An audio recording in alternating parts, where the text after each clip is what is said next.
the night. ABC is the place. It's coming 1 week.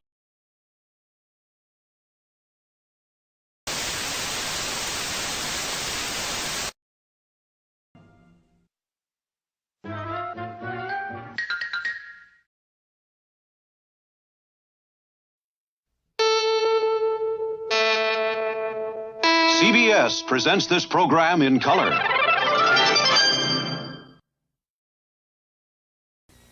Rosemary's Baby, Saturday night at 11.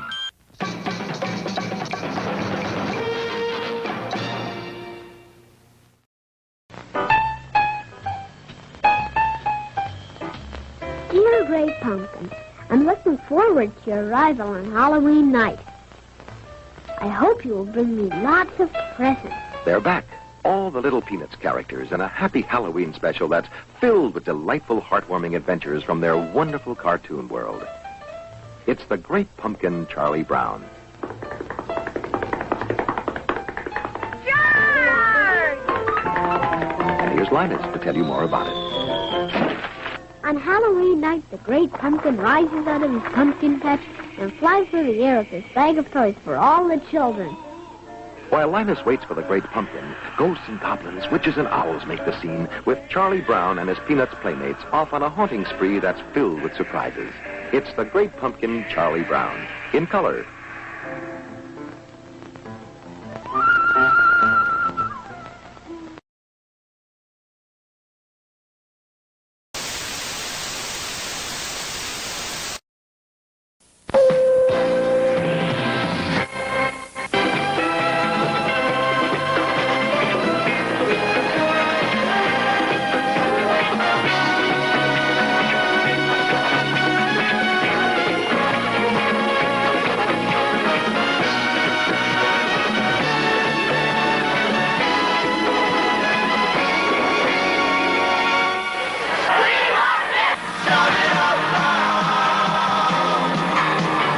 Destroy you! All of you! You kids will be my instrument! Yikes. AIDS is more like it.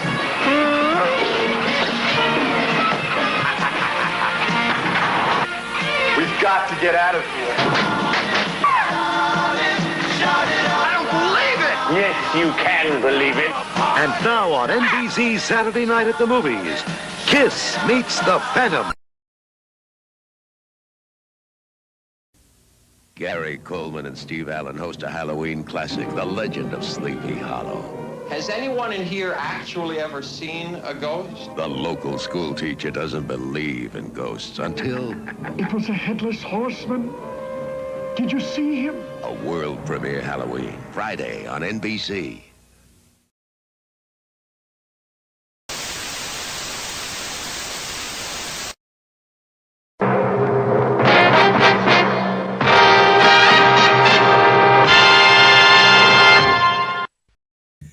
Hey! It's Halloween time!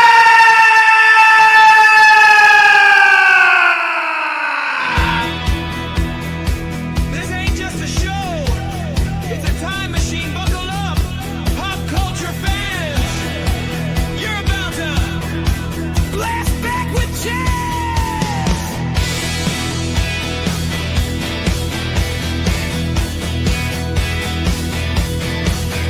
Got the clips, got the knowledge, got the spark.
That's right. It's Podblast time.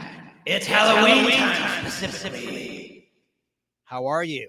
How are you? How are you doing? This is your weird, informative, and hopefully fun time capsule of memories. Days gone by. I like to call it Horrorween time, Podblast style.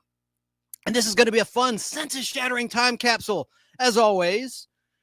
And this is your nostalgia show with a bite. Because it will bite you like a zombie. Welcome, I'm Chance Bartels, your host. No relation to Chance the Rapper, obviously. As Steve Harvey would say when you host Family Feud, we've got a good one for you today. And tonight, we will talk about and remember nostalgic Halloween treats, Halloween traditions around the world. You'll see some classic monsters in print and in clips. We'll have a candy trivia game for prizes. And I'll ask you these questions. What are your favorite Halloween movies or TV specials? What are your favorite Halloween animated cartoon specials? What is your favorite Halloween trick that you or your friend pulled on someone? Speaking of Halloween tricks, later in the show, in my fake rant of the week, I have a real rant for you. I'll tell you about a nasty trick that Facebook pulled on me. Now, what are your Halloween traditions? That's another question for you. Also, I'll ask you this special, spooky, creepy question. Have you ever seen a dead body? Have you ever seen a real dead body? I have. And I'll share my dead body tale with you here on the show. Now, while we're live, answer these questions in the chat, and I'll put your remarks on the screen. And I'll read them aloud for the listeners at Fistful of Radio out of Atlanta, or the listeners at Apple Podcasts, TuneIn, Spotify, Podcast.co, Podbay, or wherever they might be listening from, can understand your thoughts. And the replay crew, if you're watching non-live, leave a comment with your Halloween tales and memories, and I'll read them on the air on the next show. We're going to talk about our collective Halloween memories, favorite Halloween costumes, past and present. It was the Incredible Hulk for me twice. Favorite Halloween party. Who's your best Hall of Fame monster? What's the best Halloween TV episode, movie, or novelty song? We've got a lot to unpack in this 2-hour special. But first, I want to mention that I have a new producer on the show.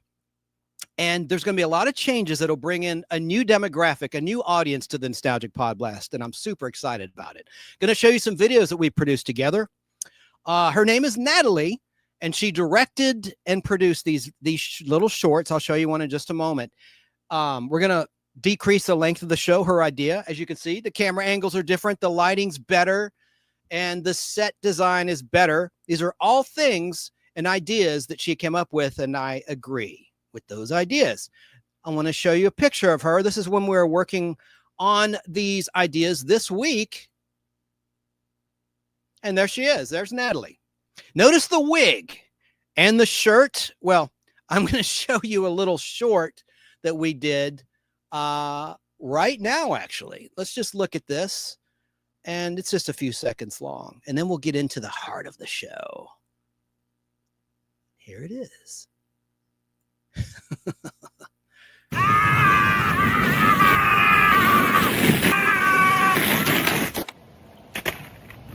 It's the Nostalgic Podblast on the road!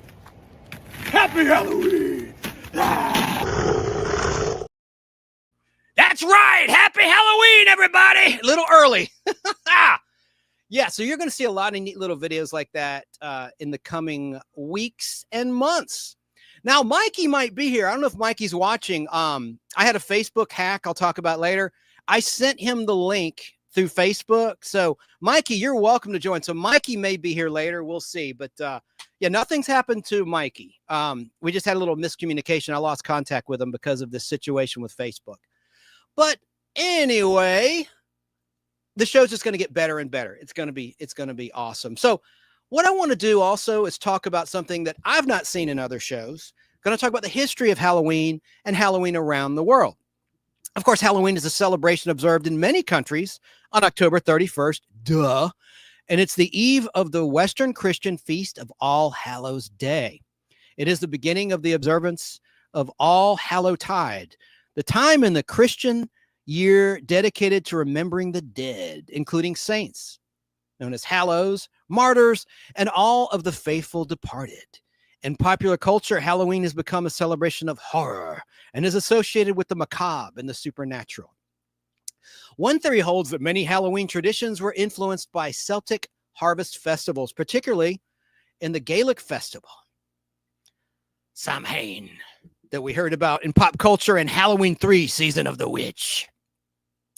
Now, that's believed to have pagan roots, and some theories go further and suggest that Samhain may have been Christianized as All Hallows Day, along with its eve, by the early church. And other academics say that Halloween began independently as a Christian holiday, being the vigil of All Hallows Day. Celebrated in Ireland and Scotland for centuries, Irish and Scottish immigrants took many Halloween customs to North America in the 19th century, and then through American influence, various Halloween customs spread to other countries by the late 20th and early 21st centuries. Popular activities during Halloween include, of course, trick-or-treating, carving pumpkins or turnips into jack-o'-lanterns, lighting bonfires, apple bobbing, games, pranks, haunted attractions, telling frightening stories, and watching horror or Halloween-themed films.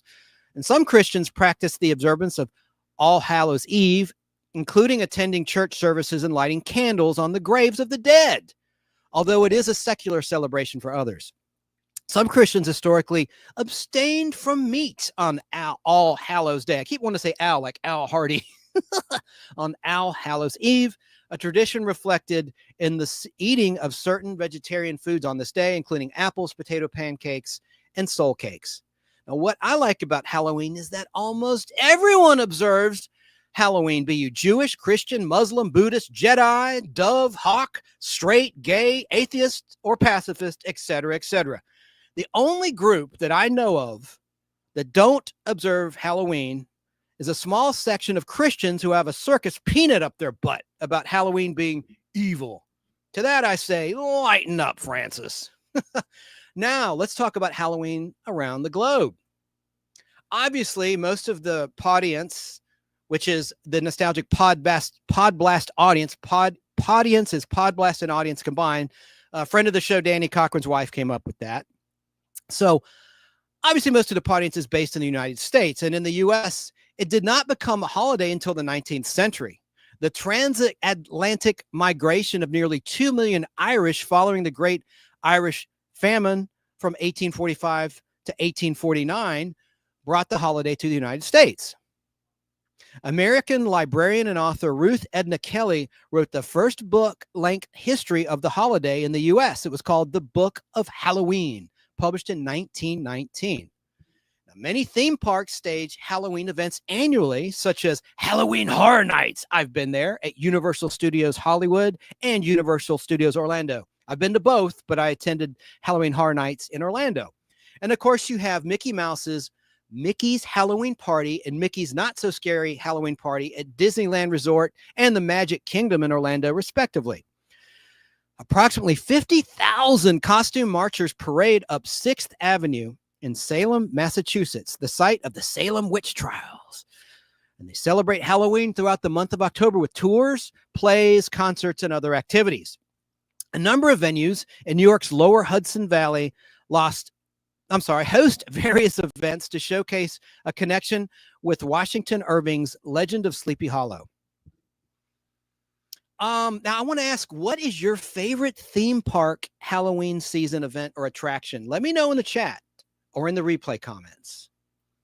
Now, let's start with this country, Brazil, down in South America. The Brazilian non-governmental organization named Amigos do Saci created Saci Day as a Brazilian parallel in opposition to the American-influenced holiday of Halloween that saw minor celebration in Brazil.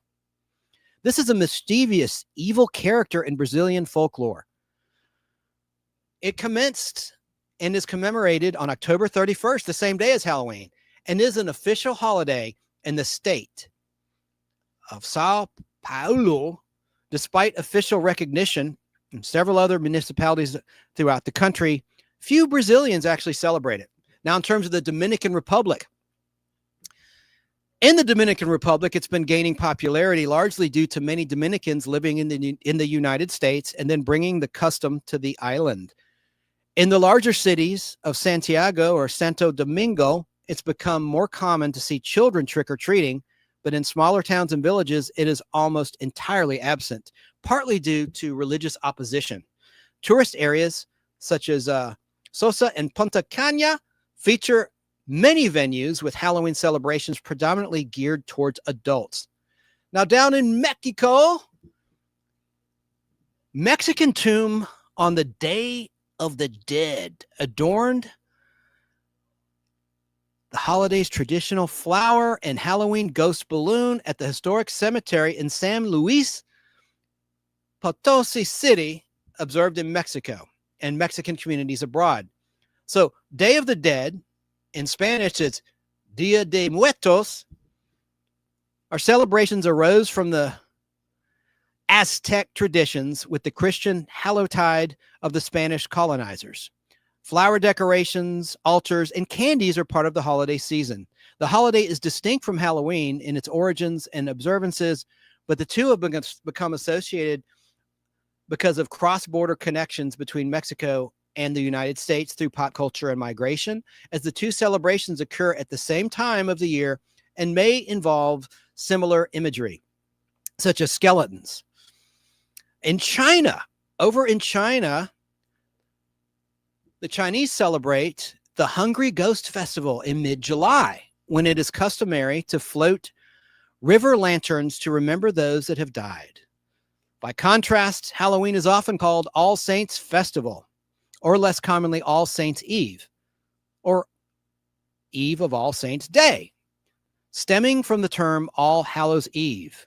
Chinese Christian churches hold religious celebrations. Non-religious celebrations are dominated by Americans or Canadians, but costume parties are also popular for Chinese young adults, especially in large cities.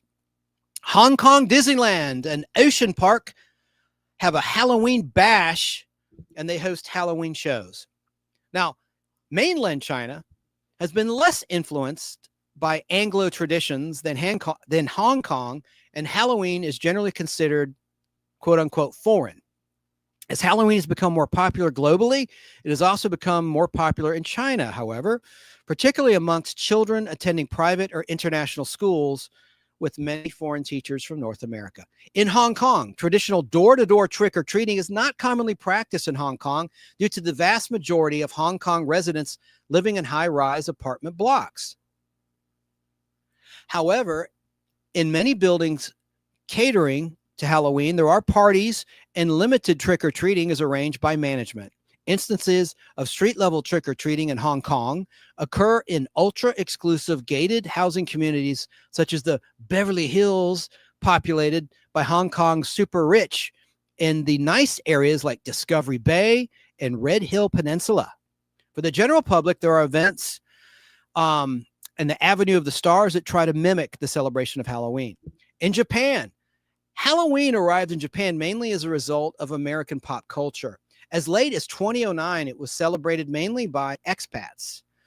The wearing of elaborate costumes by young adults at night has since become popular in Japan in areas such as Osaka and in Tokyo, where in October 2012, about 1,700 people dressed in costumes to take part in the Halloween festival.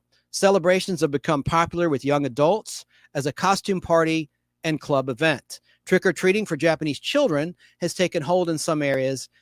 By the mid-2010s, Yazuka were giving snacks and sweets to children. However, in recent years, authorities in Tokyo have tried to discourage street drinking on Halloween. Here it's illegal in the U.S. That's an open container violation and public intoxication if you drink too much. In the Philippines, From October 31st through November 2nd, it's a time for remembering dead family members and friends. Many Filipinos travel back to their hometowns for family gatherings of festive remembrance. Trick-or-treating is gradually replacing the dying tradition of a local analog of the English custom of souling. People in the provinces still observe it by going to groups to every house and offering a song in exchange for money or food. So they don't get free treats. They get something for it, a song or some cashola. Now in Saudi Arabia, can't talk today, starting in 2022, Saudi Arabia began to celebrate Halloween in public under its Vision 2030. In Singapore, around mid-July, Singapore Chinese celebrate Song Wan Ji Yu La Ji. I probably mangled that. It stands for Hungry Ghost Festival, a time when it is believed that the spirits of the dead would come back to visit their families. In recent years, Halloween celebrations are becoming more popular with influence from the West. In 2012, there were over 19 major Halloween celebration events around Singapore. And also in Universal Studios in Singapore, they also have a Halloween Horror Nights Festival. In South Korea, the popularity of the Halloween holiday among young people in South Korea comes from English academies and corporate marketing strategies and was influenced by Halloween celebrations in Japan and America. Despite not being a public holiday, it is celebrated in different areas around Seoul, especially in the suburbs. In Taiwan, traditionally Taiwanese people celebrate Zongyong Pud Festival, where spirits that do not have any surviving family members to pay respects to them are able to roam the earth during the 7th lunar month. It is known as the Ghost Month. While some have compared it to Halloween, it has no relation and overall meaning and is different. In recent years, mainly as a result of the American pop culture influence, Halloween is becoming more widespread in Taiwan amongst young Taiwanese people. Halloween events are held in many areas, such as the Shailin district, where there are many international schools and experts. Now, in Australia, non-religious celebrations of Halloween are modeled on the USA's Halloween festivities, and they're growing increasingly popular in Australia, despite not being traditionally a part of the culture. Some Australians criticize the intrusion into their culture by Halloween.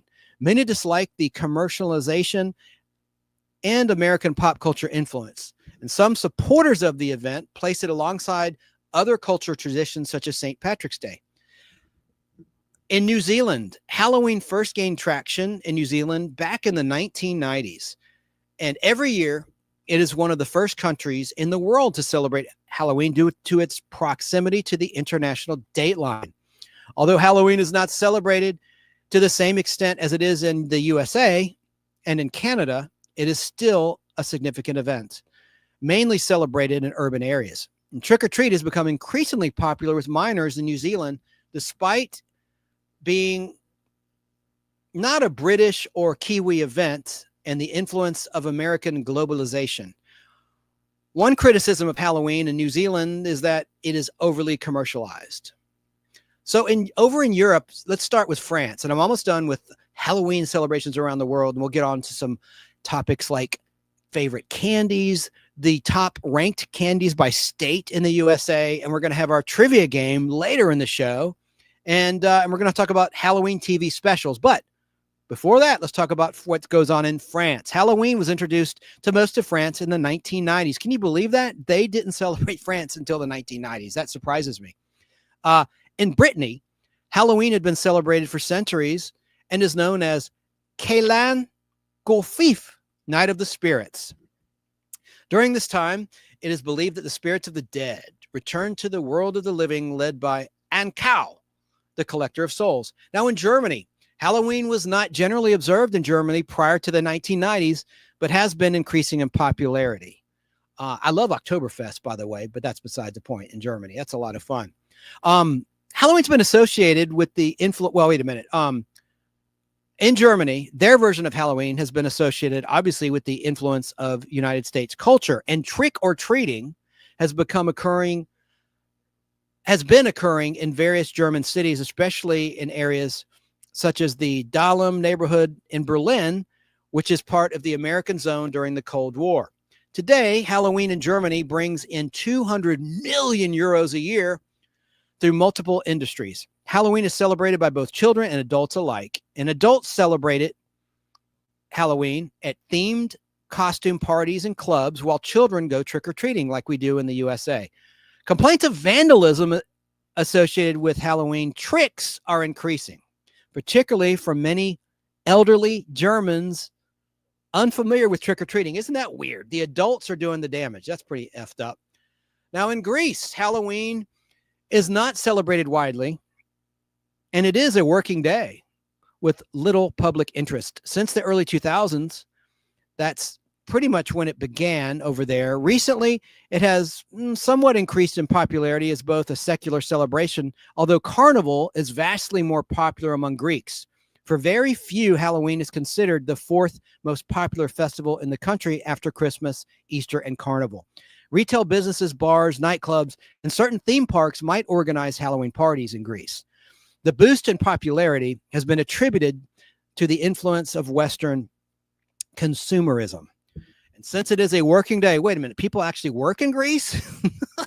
Halloween is not celebrated on October 31st unless the date falls on a weekend, in which case it is celebrated by some during the last weekend before All Hallows Eve, usually in the form of themed house parties and retail business decorations. Trick-or-treating is not wildly popular in Greece because similar activities are already undertaken during Carnival. The slight rise in popularity of Halloween in Greece has led to some increase in its popularity throughout nearby countries in the Balkans and in the Cyprus. In the latter, there have been an increase in Greek retailers selling Halloween merchandise every year. Now in Ireland, on Halloween night, adults and children dress up as various monsters and creatures. They light bonfires and enjoy a fireworks display.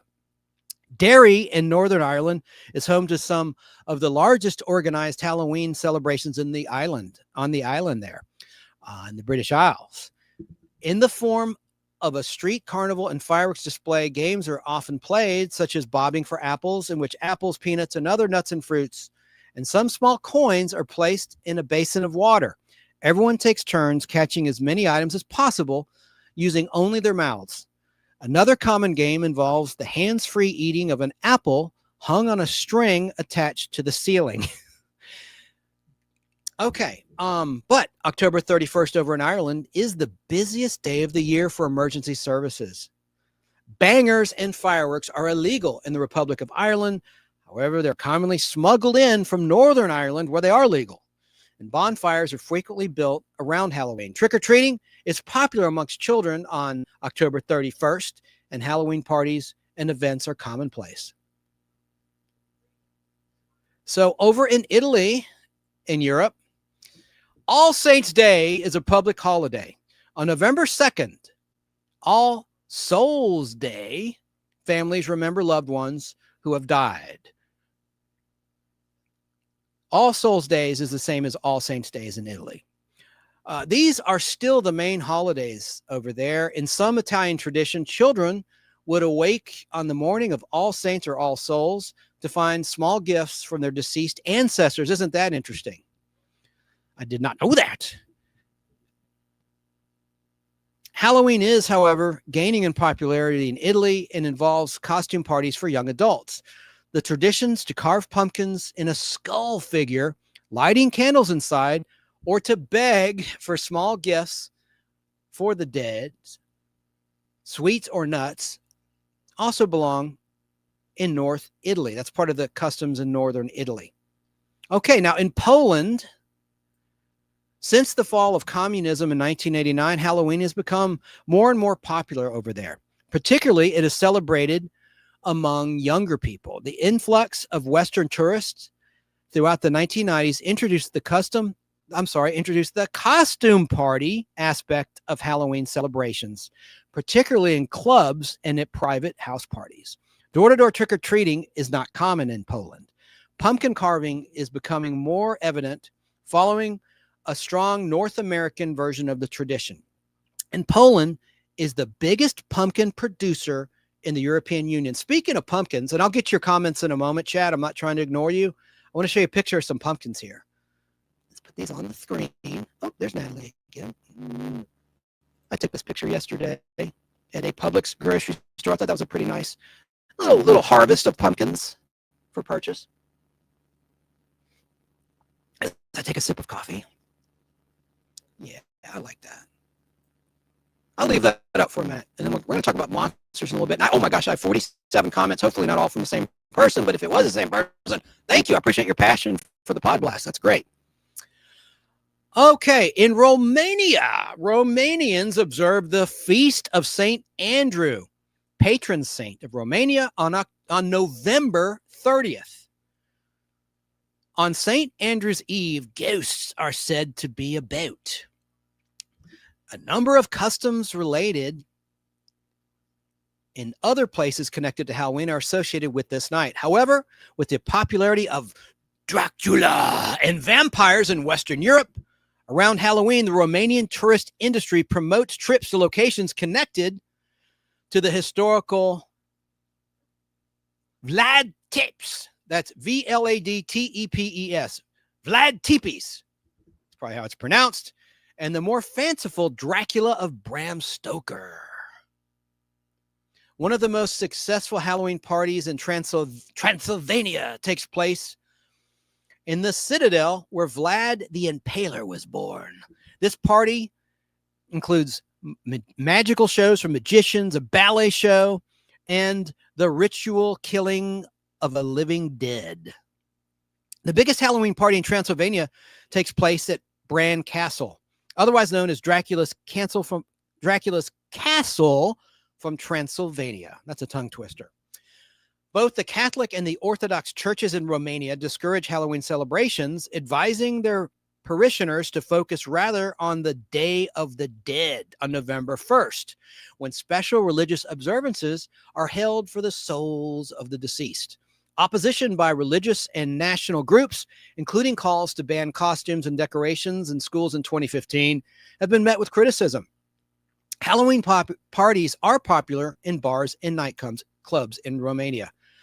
In Russia, most Christians are Orthodox, and in the Orthodox Church, Halloween is on the Saturday after Pentecost, and therefore 4 to 5 months before Western Halloween. Celebration of Western Halloween began in the 1990s, just like in a lot of the European countries, around the downfall of the Soviet regime and USSR, when costume and ghoulish parties spread in nightclubs throughout Russia. Halloween is generally celebrated by younger generations and is not widely celebrated in civic society. In fact, Halloween is among the Western celebrations that the Russian government and politicians, which have grown increasingly anti-Western in the early 2010s, are trying to eliminate from public celebration. Forgot to turn on that light and my sign. Sorry, listeners, I just turned on some of my gimmicks. Oh, it's not even working. Hang on. Get that sign going. There we go. Okay. In Spain, celebrations involve eating roasted chestnuts, special almond balls covered in pine nuts, roasted or baked sweet potatoes. Yeah. Let me do this right. Yeah. I'm sorry. I'm not a big fan of sweet potatoes. No offense if you like sweet potatoes. And I am in the South, but I was born in New York State. So been here since I was 2 in Atlanta, Georgia in the South. But I was only in, by the way, in New York State 1 week of my life. And when my mom could get out of the hospital, my family moved to Dallas, Texas, and then to Atlanta when I was 2. Big whoop, just some background on me that I don't think I've mentioned before. Or it's been a while if I have mentioned that. Okay, but I love the South. Don't misunderstand. All right, so wow. So also in Spain, some other confections. Let's see here. It's common for street vendors to sell hot toasted chestnuts wrapped in newspaper. In many places, confectioners often organize raffles of chestnuts and preserved fruit. Now, the tradition of eating these foods comes from the fact that during All Saints' Night On the eve of All Souls Day, in the Christian tradition, bell ringers would ring bells in commemoration of the dead into the early morning. Friends and relatives would help with this task, and everyone would eat these foods for sustenance. Okay. In Sweden, on All Hallows Eve, there is a mass widely attended every year at Uppsala Cathedral as part of the Lutheran Church of Sweden. Throughout the period of Allhallowtide, starting with All Hallows Eve. All Hallows Eve. On All Hallows Eve in Sweden, Swedish families visit churchyards and adorn the graves of their family members with lit candles and wreaths fashioned from pine branches. Now, in Sweden, among children, the practice of dressing in costume and collecting candy gained popularity beginning around 2005. The American traditions of Halloween have, however, been met with skepticism among the older generations, in part due to conflicting with the Swedish traditions on All Hallows Eve, and in part due to their commercialism. In Sweden, All Saints' Day / All Hallows Eve is observed on the Saturday occurring between October 31st and November 6th, whereas Halloween is observed on October 31st each year. Almost done, folks, with the Halloween around the world celebration here in history. In Switzerland, Halloween, after first becoming popular in the year 1999, we're going to party like it's 1999, is on the wane and is most popular with young adults who attend parties. Switzerland already has a festival overlord. I'm really messing up bad. All right, take two. Switzerland already has a festival overload, and even though Swiss people like to dress up for any occasion, they do prefer a traditional element, such as a tradition of chasing away winter using noise and masks. All right, now over in England, in the United Kingdom and Crown areas of the world, in the past on All Saints' Eve, families would stay up late, and little soul cakes were eaten in England in celebration. At the stroke of midnight, there was solemn silence among households, which had candles burning in every room to guide the souls back to visit their earthly homes, and a glass of wine on the table to refresh them. The tradition of giving soul cakes that originated in Great Britain and Ireland was known as souling, often seen as the origin of modern trick-or-treating in North America, and souling continued in parts of England as late as the 1930s, with children going from door to door, singing songs and saying prayers for the dead in return for cakes or money. Trick-or-treating and other Halloween celebrations are extremely popular in England, with shops decorated with witches and pumpkins, and young people attending costume parties.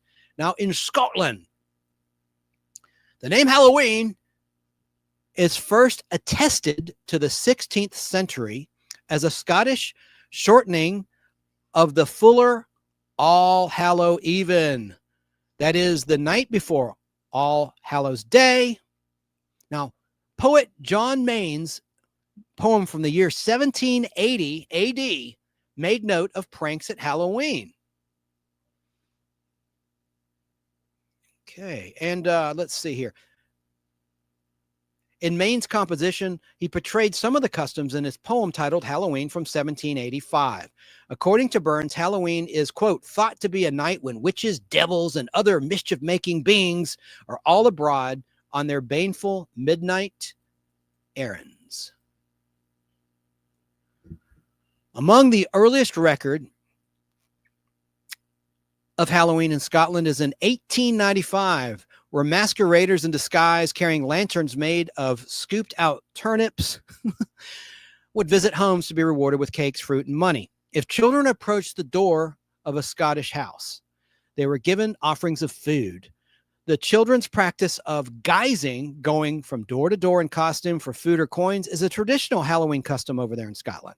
These days, children who knock on their neighbors' doors have to sing a song or tell stories for a gift of sweets or money. They should do that here in the USA. Make them earn their free candy. Little brats. I'm just kidding. I love Halloween. I'm in the spirit. A traditional Halloween game includes apple duking, like Darth Dooku, not Dooking, or dunking, like we have here in the States, meaning, of course, retrieving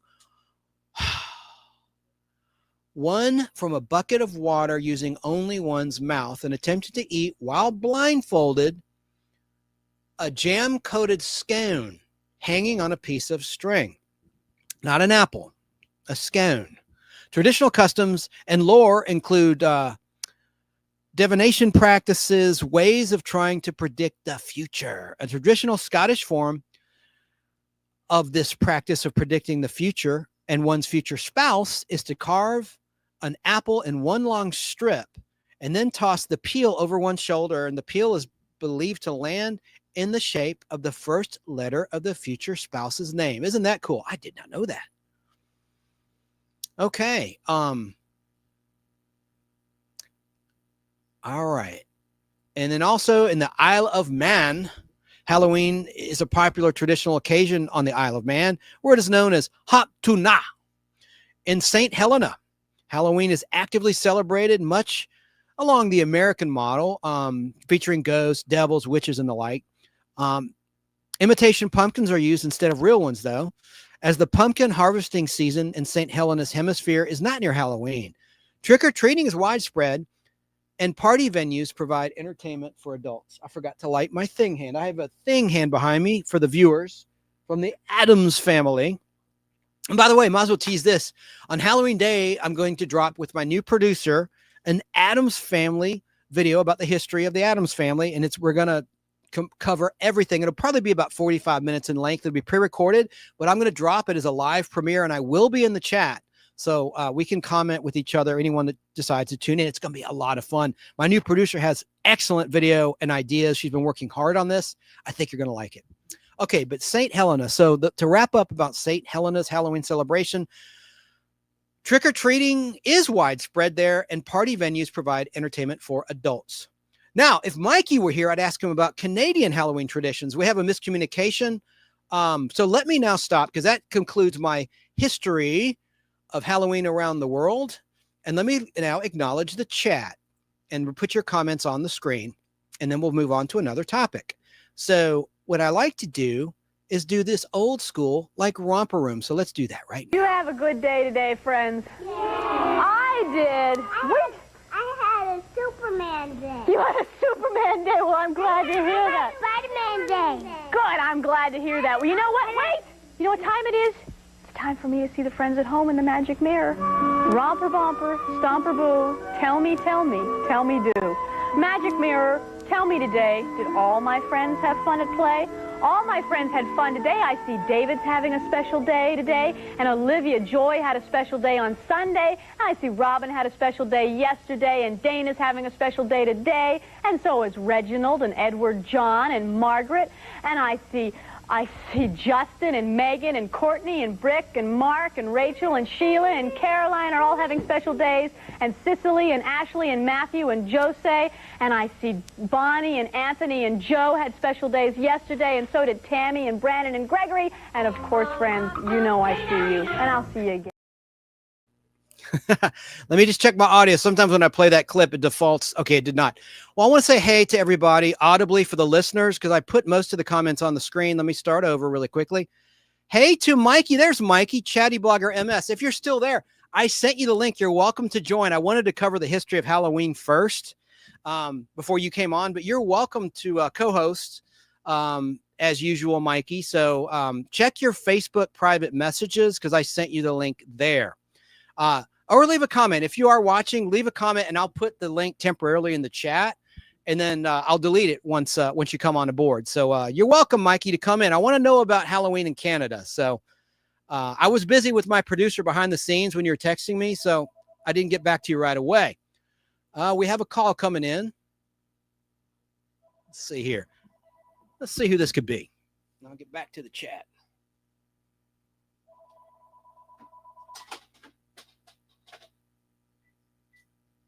The Nostalgic Podblast, you're on the air. Who is this? Say again? This is Joe. Chance want me to call in? Well, hey, Joe. No, you wanted to call in. Hey, mute your mute the feed because we have a bit of a feedback. If you would, can you mute? I think I could. The Nostalgic Podblast, you're on the air. Who is this? Yeah. Okay. I'm muting now, so we might have feedback. Great. Now you sound good. You sound good. Can you hear me? Yeah, I can hear you just fine. Good. Now we're going to get to, I know you want to talk about, you sent me a message, TV Halloween specials, and we'll get to that in just a second. I'm just saying hey to everybody in the chat really quickly, and then we'll can you just stand by just a second? I want to say hey to Skelly Ton on YouTube who's watching live. I want to say hey to Sarah in Southern California. Want to say hey, yeah, there's my flock. I put her comment on the screen. Hello to Judgment Day Mike Harper. Hello to the Unapologetic Geek. He has a great YouTube channel. He's known as Tug for short, and he's all about movies. And there's you, Bobcat Joe Gutfeld on YouTube. Nice. Nice to see you. I put your comment up. Hey to Lance Chafin. Lance is in, I believe, Missouri State in Kansas City, or a suburb of Kansas City. Hello to BK on the air. In Georgia, he has a radio show. He's going to be live 9 p.m. to midnight tonight with his annual Halloween special on WBHF radio out of Cartersville, Georgia. Going to have a 3-hour celebration. I'll be tuning in, and I'll just give him a plug. How you can tune in by streaming is just go to they have an app for one thing, the WBHF app, or you can go to their website. I think it's WBHF.org and just click listen live, and you'll hear him and his co-host Alan Sanders, and I think they're going to have someone else with them too in the studio. I'm not sure, but yeah, it's a really good show. They do it every year, and they have an award-winning promo for the Gabby Radio Awards for the promo they do. Yes, June Lockhart passed away. That's breaking news. I'm ready to talk about that. I wanted to start with Halloween. I will, after I get through the comments, I'm going to talk about June Lockhart, and then we'll get to our favorite Halloween specials. But you said, Joe, in your comment, my favorite Halloween specials are Charlie Brown, Garfield, and Fat Albert. Yep. But yes, yeah. June Lockhart died at the age of 100. That's a good long run, but we'll get to that in a minute. I was aware of it. I pulled up some pictures, and we'll talk about her briefly, as well as Angela Cartwright and Bill Mooney. Those were her TV kids on Lost in Space, and the cast. They left some remembrances and remarks in the wake of the passing of June Lockhart. I'll get to in a moment. Let's see here. Oh, Tug says, I'm scared. Judgment Day, Mike Harper said, although I still have yet to see the Tim Burton Dark Shadows or Spooky Buddies. Have you seen those, Joe? No. Okay. I'm very old-fashioned when it comes to Halloween. What can I tell you? Yeah. Well, yes. I just found out a local PBS station tonight is going to be showing the original Invasion of the Body Snatchers. Oh, yeah, that's great. Kevin McCarthy, yeah. All right. Yeah. But it's not to 9 o'clock, so it got some time to just Mike get out there. You can be your co-host tonight. Okay. Well, I'll have you on for just a few minutes. Yeah. I don't know what, Mikey, there's just a miscommunication. I'll get to it in my rant of the week. My main Facebook got deleted by a hacker in Hanoi, Vietnam. So I set up a new Facebook account. I'm trying to get it worked out, but yeah, so I'm only live on X, YouTube, and Twitch, and that suits me just fine because the only one that pays me is YouTube. Facebook doesn't pay me a dime, and I'll save it for my fake rant of the week. It's really disgraceful what they did to me and others as well. These hackers, I don't know what is in it for them because they don't make money. They didn't try to extort money from me. I think they're just being an a-hole. But anyway, oh, and you had said my favorite Halloween costumes I wore as a kid are Spider-Man, Batman, and E.T. the extraterrestrial. Okay. Yeah, E.T. was really the last time I went trick-or-treating, and that was the year when we had the big candy scare here in New York, and all I got was mostly pennies. Yeah. That's cool. And Tug said, do Jedi celebrate Halloween? Yeah, in response to my little joke, saying it's true.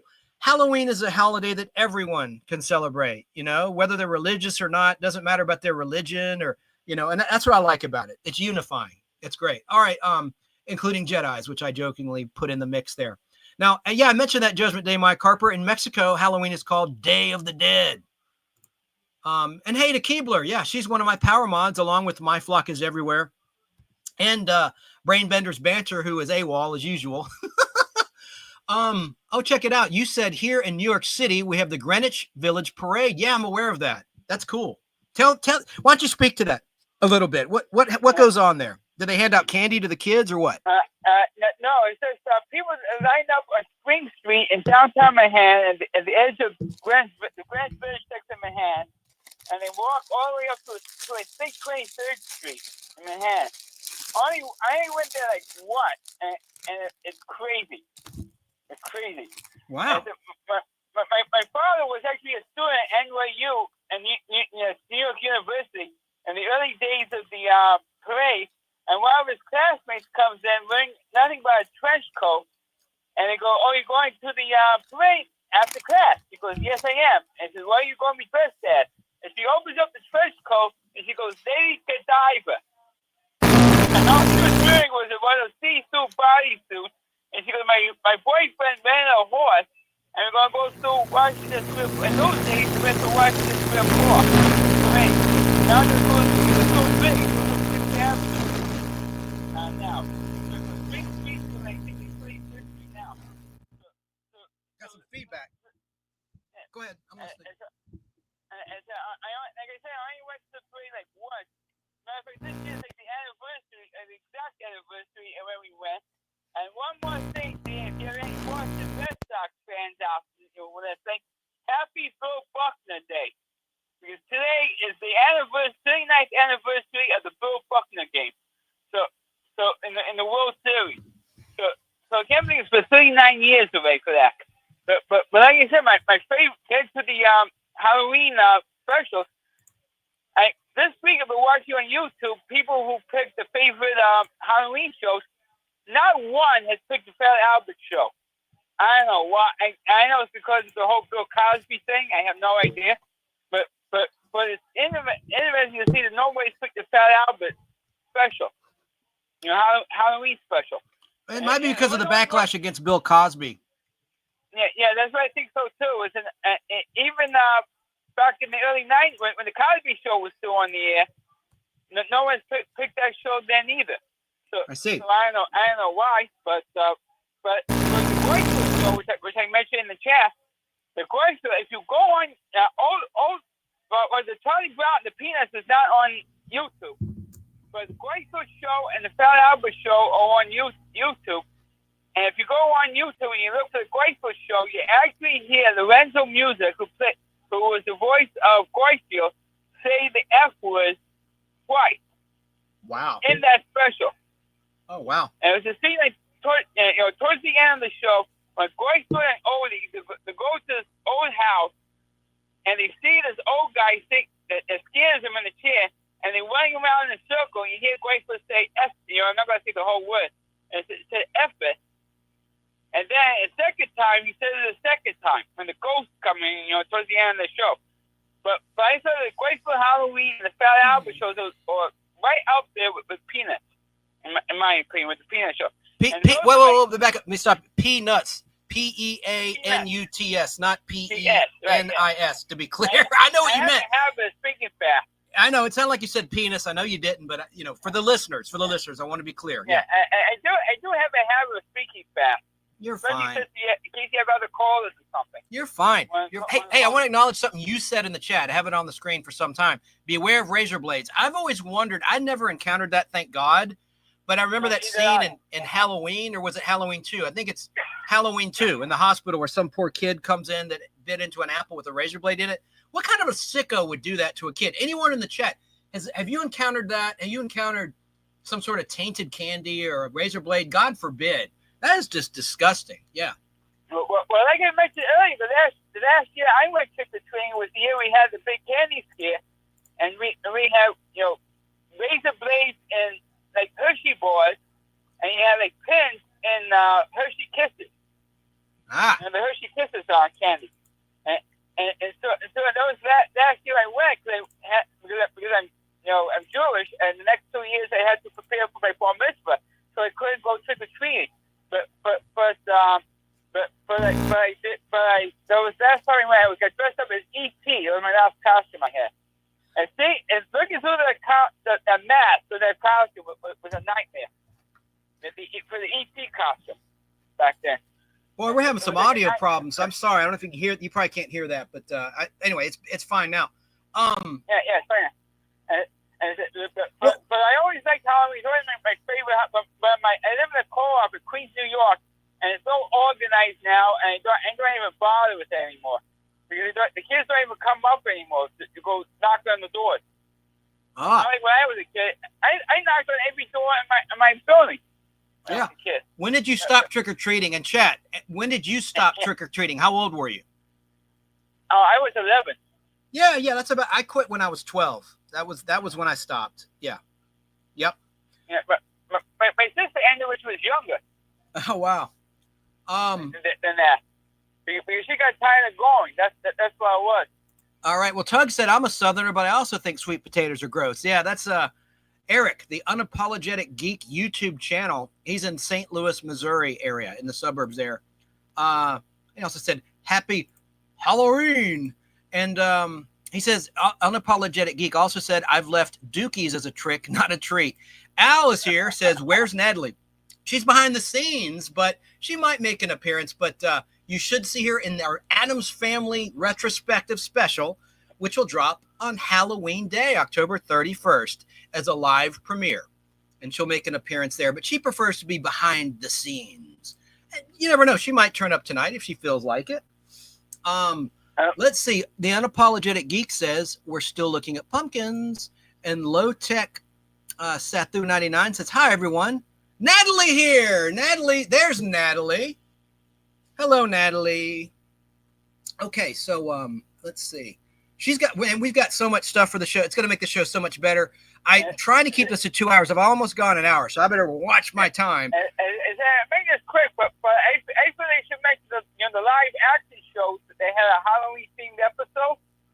And one of the better ones was, everybody focuses on like Roseanne or Home Improvement, their generation. But there was one show that had a very good Halloween episode, and that was the 80s show Our House, with Wilford Brimley and Deidre Hall, and with the late Shannon Doherty, in it. But she didn't have that much to do in the episode. I mean Shannon's character.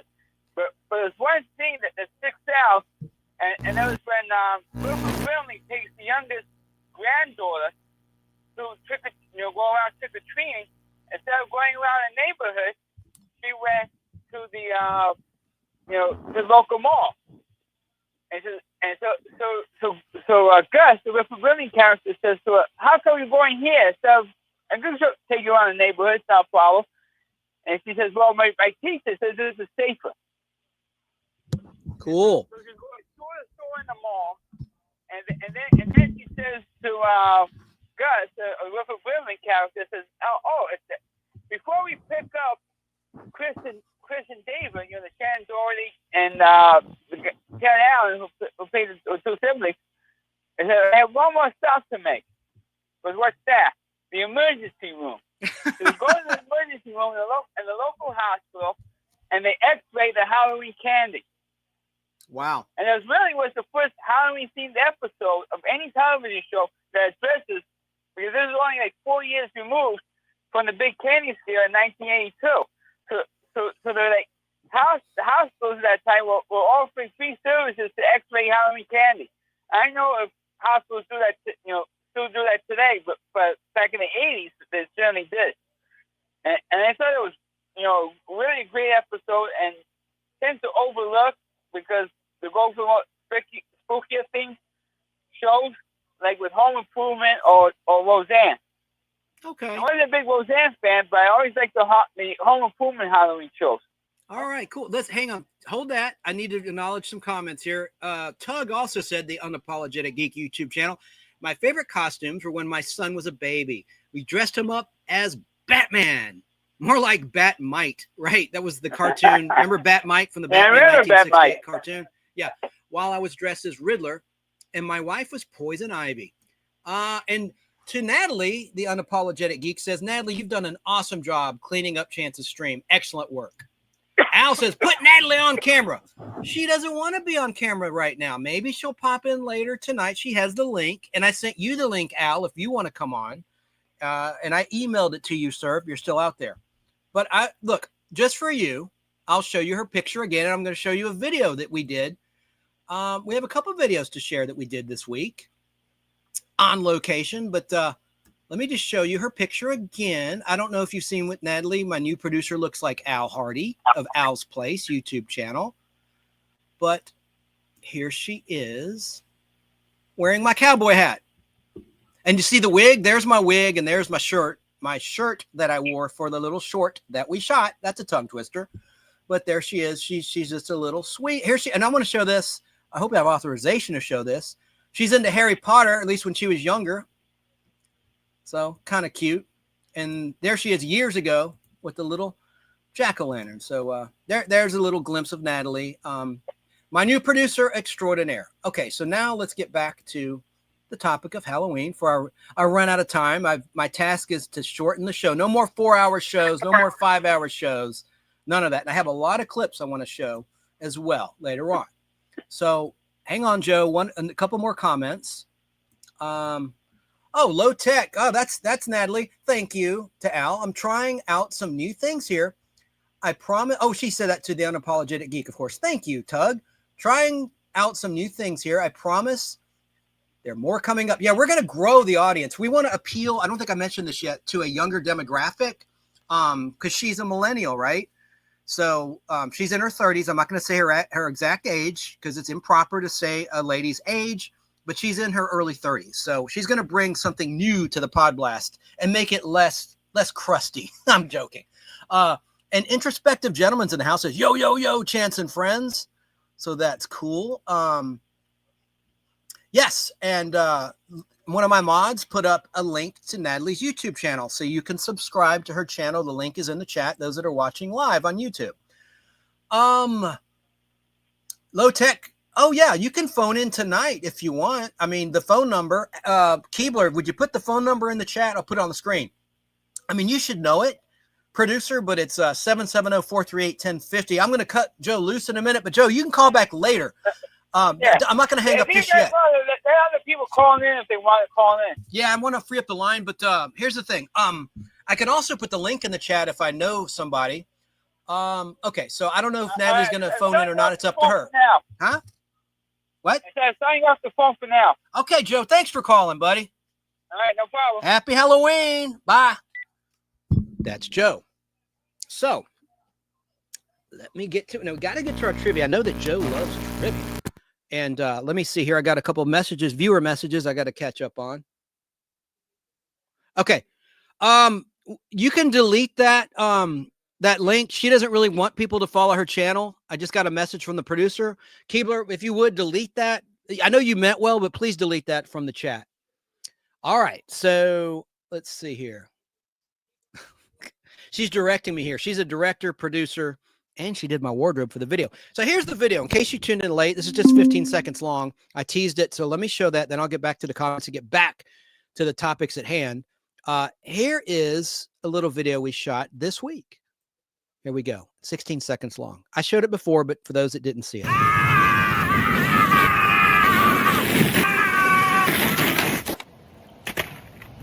It's the Nostalgic Podblast on the road! Happy Halloween!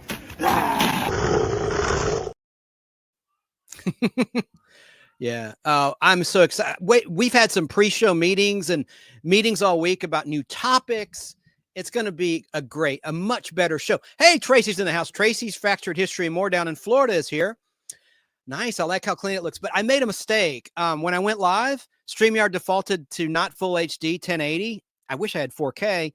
It's 720. It's still clear enough, but I'm a little disappointed that it's not in 1080. This camera is in 1080 usually, but it's only in 720, but I'm just a perfectionist. So that's a little inside baseball there. And Tracy says, hey to everybody in the chat.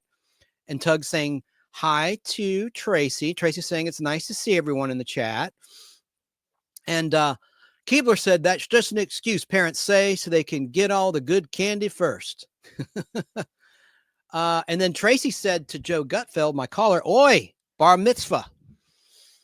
Oh, and I have a super chat. How did I miss that? Or maybe it's down here. Somebody donated some donations, which I'll give to Natalie for helping so much with the new direction of the Podblast. Very appreciative of her talents. And I don't want to say too much about her because you never know. I might interview her down the line. So I just wanted to tell you just a little bit about her, but not too much. She's a mystery lady behind the scenes.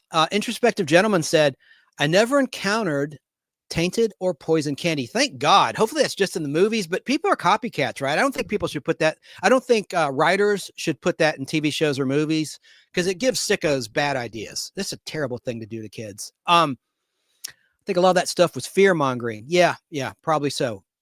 Probably from those people with, like I said earlier, circus peanuts up their butts that don't like Halloween or say it's evil.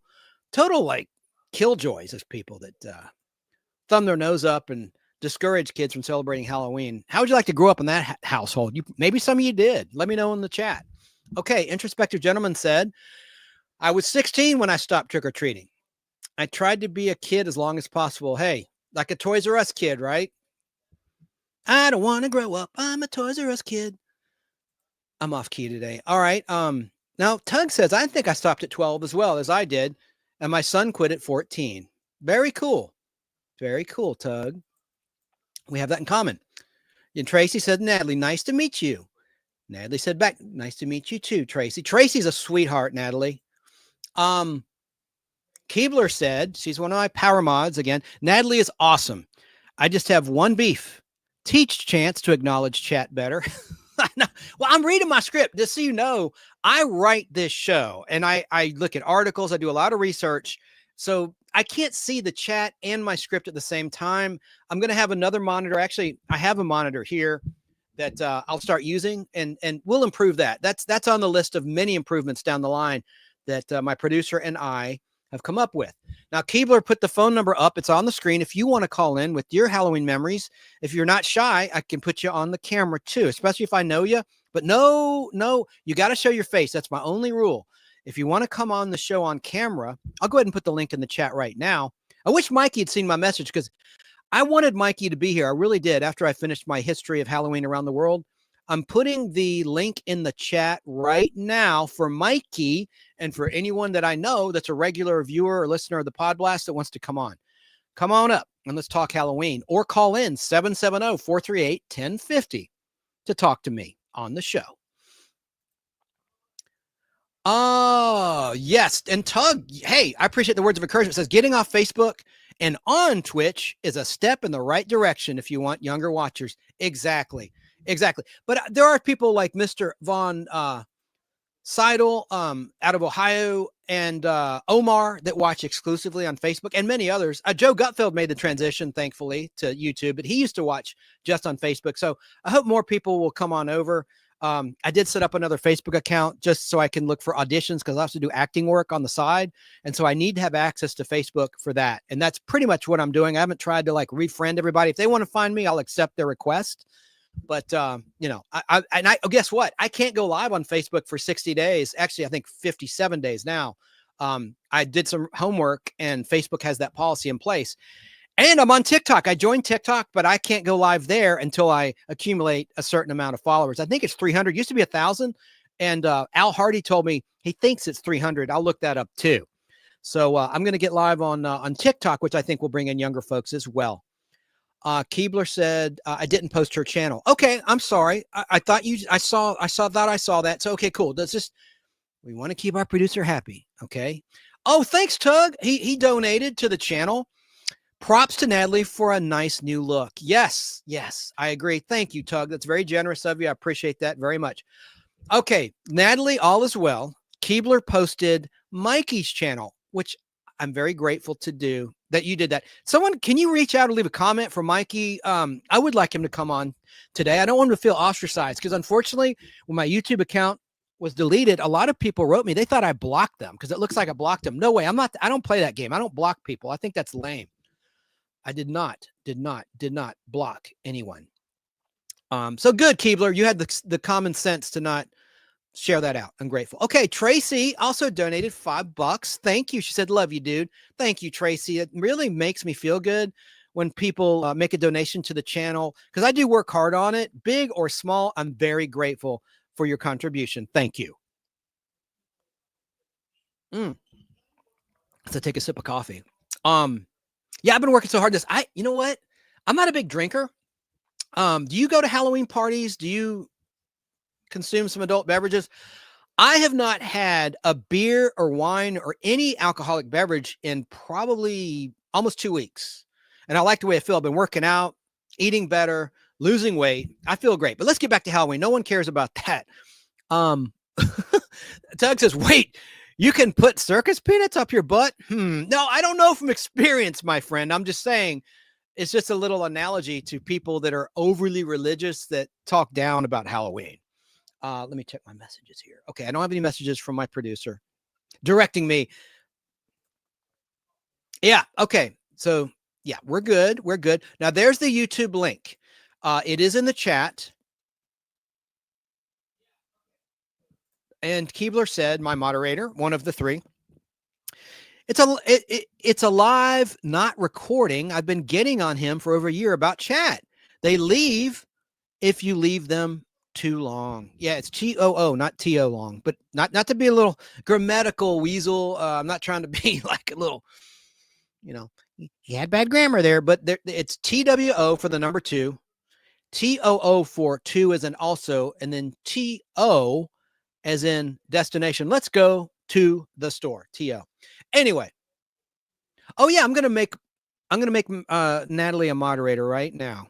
I should have done that. I'm gonna make her one of my power mods. Let's see. I'm trying to remember how to do that. Oh wait, here we go. Nope. Let's see how the hell to do that there. Nope.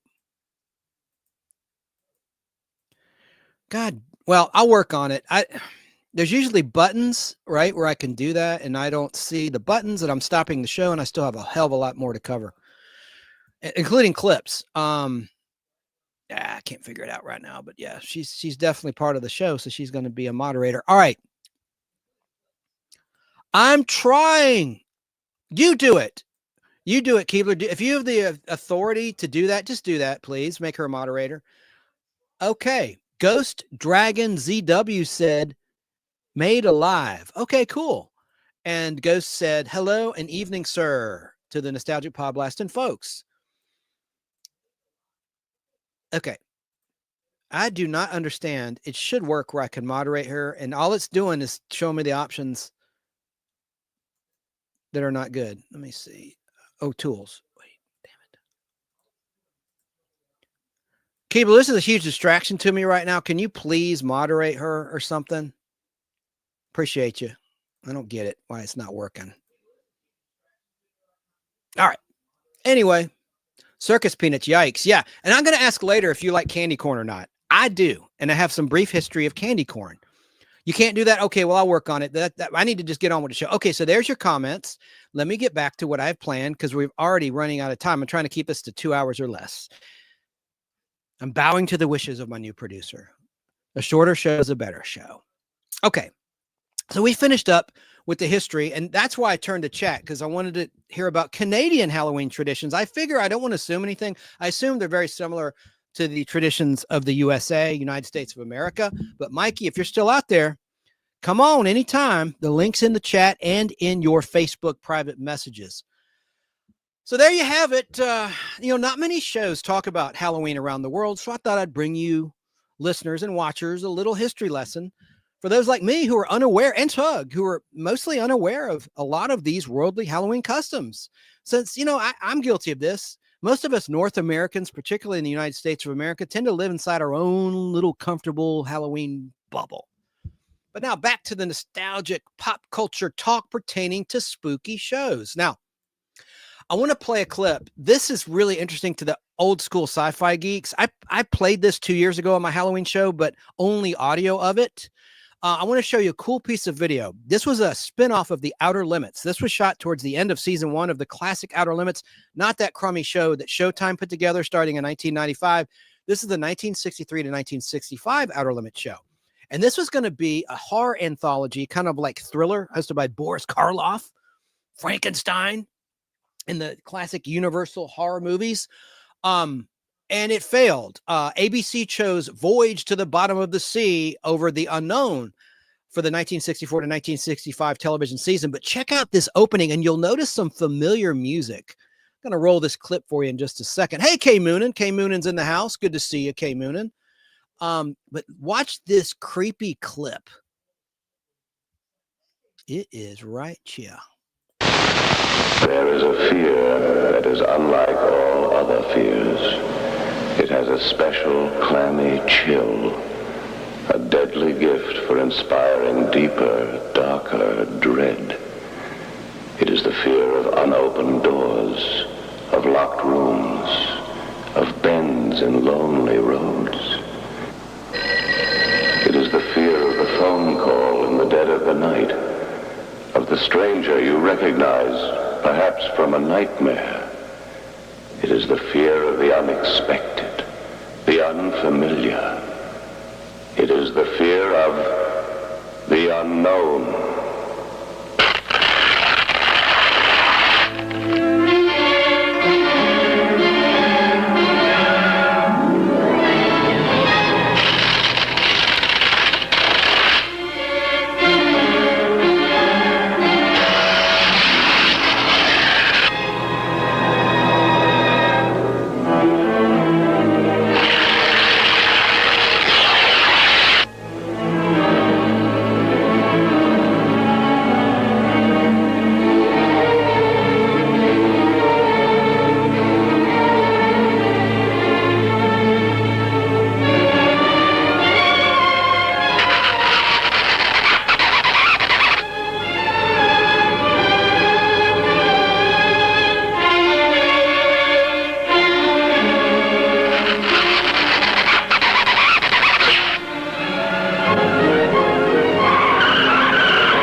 Some blind panic, you will venture into the world of dark reality. And on that night, you will keep your rendezvous with the unknown.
Isn't that cool? That's Dominique Frontier who scored that music, and I just love it. Now, this music was recycled in a later show that I talk about a lot called The Invaders, and I think I pulled a comparison. Check it out. It was recycled. Let me get it right here. I think it's right here.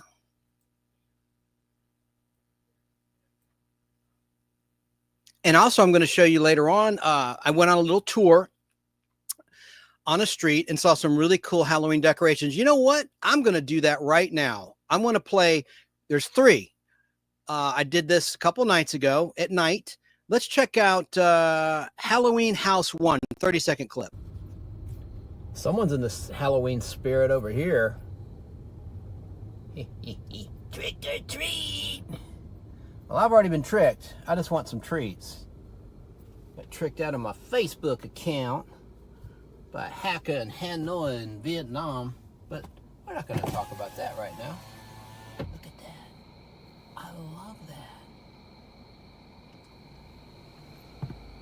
Very creative. I like that. There's one, and we've got two more that I'll show later in the show. Okay, getting back to the topic at hand. Yeah, I was going to roll a clip of The Invaders to compare the music, but we'll do it next year.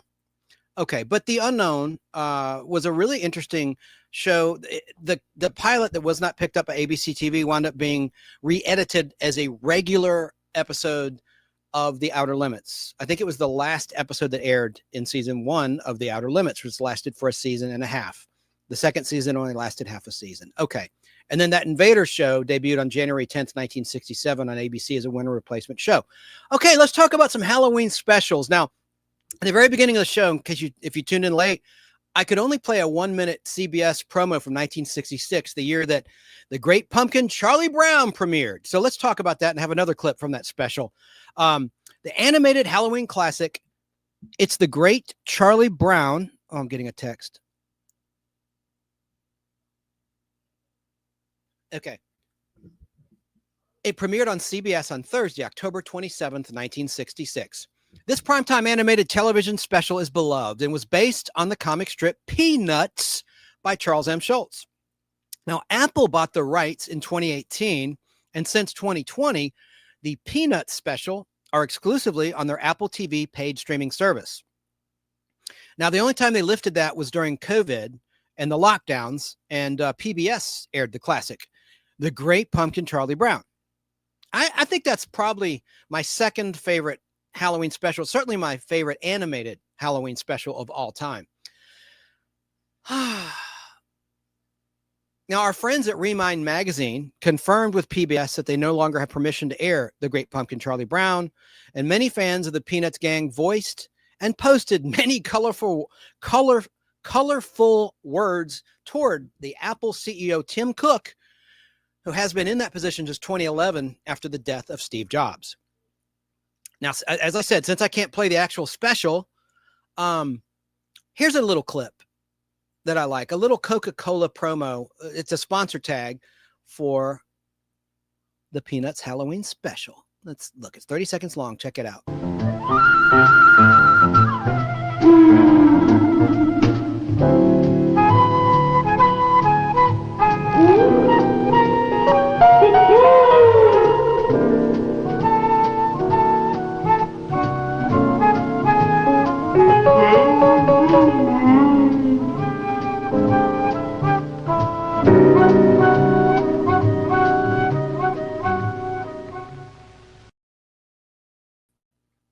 Isn't that cool? Hey, look who's backstage. Here's Mikey. Oh, hello, everybody. Oh, I am so sorry for being late, my friend. I am sorry. I didn't know if you were still running or not earlier, and I'm sorry. No, there's nothing to apologize for. I'll talk later about it. I don't want to repeat myself over and over talking Halloween, but my Facebook account got hacked by someone in Hanoi, Vietnam. Whoa. So, yeah. So and just for those that don't know, Mikey and I communicate through Facebook private messenger, and I send him the link to the show. So he probably thought, what the hell's going on here? And you did try to write me pre-show, but I was talking with my producer, Natalie, and we were arranging clips and stuff and talking about the show, and I was distracted. So sorry about that. Oh, no. And I did mention to you a couple of weeks ago, we had a hacker. We had a pickpocket, homeless man who also we found out was a hacker. Took one of my wife's cell phones, connected to everything. I had to get rid of my Mikey Sue's 4 channel. It's back, but it only has, it's available for people who can just go there and look at the videos that are there. But then I had to get a brand new one. So here it is, Chatty Blocker. Here, if you don't mind, I'll put it in the regular chat here. I believe I still have it pasted. I want to stay on topic. Do that, but I want to stay on Halloween topic. I want to know, though, while you're doing that, tell me about Canadian Halloween traditions, because you're an American citizen. You grew up in Arizona, but now you live in Canada. Remind people where you are in Canada. Okay, so I currently reside in the suburbs of Toronto, Canada, what we call the Greater Toronto Area, or GTA. We're in a suburb called Scarborough Southwest. And that's about about half an hour, I would say, from downtown Toronto, east of downtown Toronto. So basically, Canadian Halloween is the same as American Halloween. You have the kids stop by the houses, things are decorated, and and they still do the candies. So that's the one thing, the one tradition they keep. But the one thing that is different is that Canadian Thanksgiving is actually it fell on October 13th this year. So we don't share the same kind of Thanksgiving Day that the ones there in the United States do. I think this year it was, last year it was like the 27th of November. I'm not sure what it is this year, but I know they have a different Thanksgiving every year. But ours is always in October. So when we do the fall months, it's for us, it's Canadian Thanksgiving in the middle of October, and then you've got the Halloween, the regular Halloween, right? So, yeah. And Queen Victoria Day, which we already celebrated too. So thank you for sharing that, because I was missing that. And also, I want to hear about Halloween in Thailand, which I didn't cover yet. So I need to learn about that as well. That's one major country I did not cover yet. Okay, so Bobcat Joe Gutfeld in New York State said, when I was 10 in 1981, I just got out of the hospital following eye surgery the day before Halloween. So on Halloween, I was only able to do half of my apartment building. Okay. Wow. You have a good memory. Oh, and here's a pro candy corn vote of confidence from Tracy's Fractured History. More, we'll talk about candy corn, but Tug says no on candy corn. No. Why? Why, Tugs? Why? Okay, so seriously, you can't. Yeah, okay, you know how certain. I just want to mention this, but you know how certain holidays, the candy that goes with certain holidays, it has to be there, or it's just not the holiday. Now, when you have Halloween, you got to have candy corn. When you have Christmas, you got to have peppermint candy. You got to have the candy canes, got to have the whole schmear there. That's the thing. So if you're against, and I'm not going to say that you're un-American or anything, but I'm saying if you don't like candy corn, that's your choice. However, it just means that you're just not really into into Halloween. That's the whole deal. That's why candy corn was invented. I believe solely, of course, it may be only my opinion, but I think that it was solely based and created to be a part of the Halloween tradition. It's supposed to be together. So yeah, right. Absolutely. Okay. Let me see here. Some comments have come in. People are of course saying hey to you. Thank you. Thank you guys. Blue Jays fan. Look, I don't want to date the show and talk sports, but wasn't that great, that grand slam? Anyway. Yeah. First time that's ever been done. Addison Barger, first ever pinch hitter, mind you, pinch hitter grand slam ever done in World Series history. Yes. So that has historical significance. So that's not going to date the show. That was a major feat. Okay, so we talked about the Great Pumpkin, Charlie Brown. I just love that so much. I want to ask you now, what is your favorite Halloween animated TV special or movie? Chat and Mikey. Go, Mikey. Okay. Well, obviously, have Charlie Brown and Halloween, right? Obviously. Right. And the other one, my tradition was let's see. It's interesting. Oh, a night for Halloween, A Nightmare Before Christmas. That was my tradition. We always watched it on cable. So yeah, Tim Burton. Yeah. Tim Burton. Great movie. Absolutely. Yeah. Those were my two holiday traditions, was a Charlie Brown Halloween and that one, and The Nightmare Before Christmas. I don't know. My wife always watched it too, so yeah. I don't know if you're watching, but Joe Gutfeld likes the Fat Albert Halloween special. Have you ever seen that? I have seen that, yes. It is funny. I won't doubt that. It is funny, yes. I love Fat Albert. I got to stop for a second and quickly talk about Remind Magazine. Yeah. And I want to talk about a very special deal. If you're listening or watching the Nostalgic Podblast, the chances are you like nostalgia. Well, did you know there is a monthly magazine called Remind, which is loaded with interesting articles, games, puzzles, and so much more. It's all about the 1950s through the 1990s. They should expand to the 2000s, but I'm not a writer yet on for their stuff. And I'm not an editor. I'm not a manager. Brother, you should remedy that sometime soon. You really should.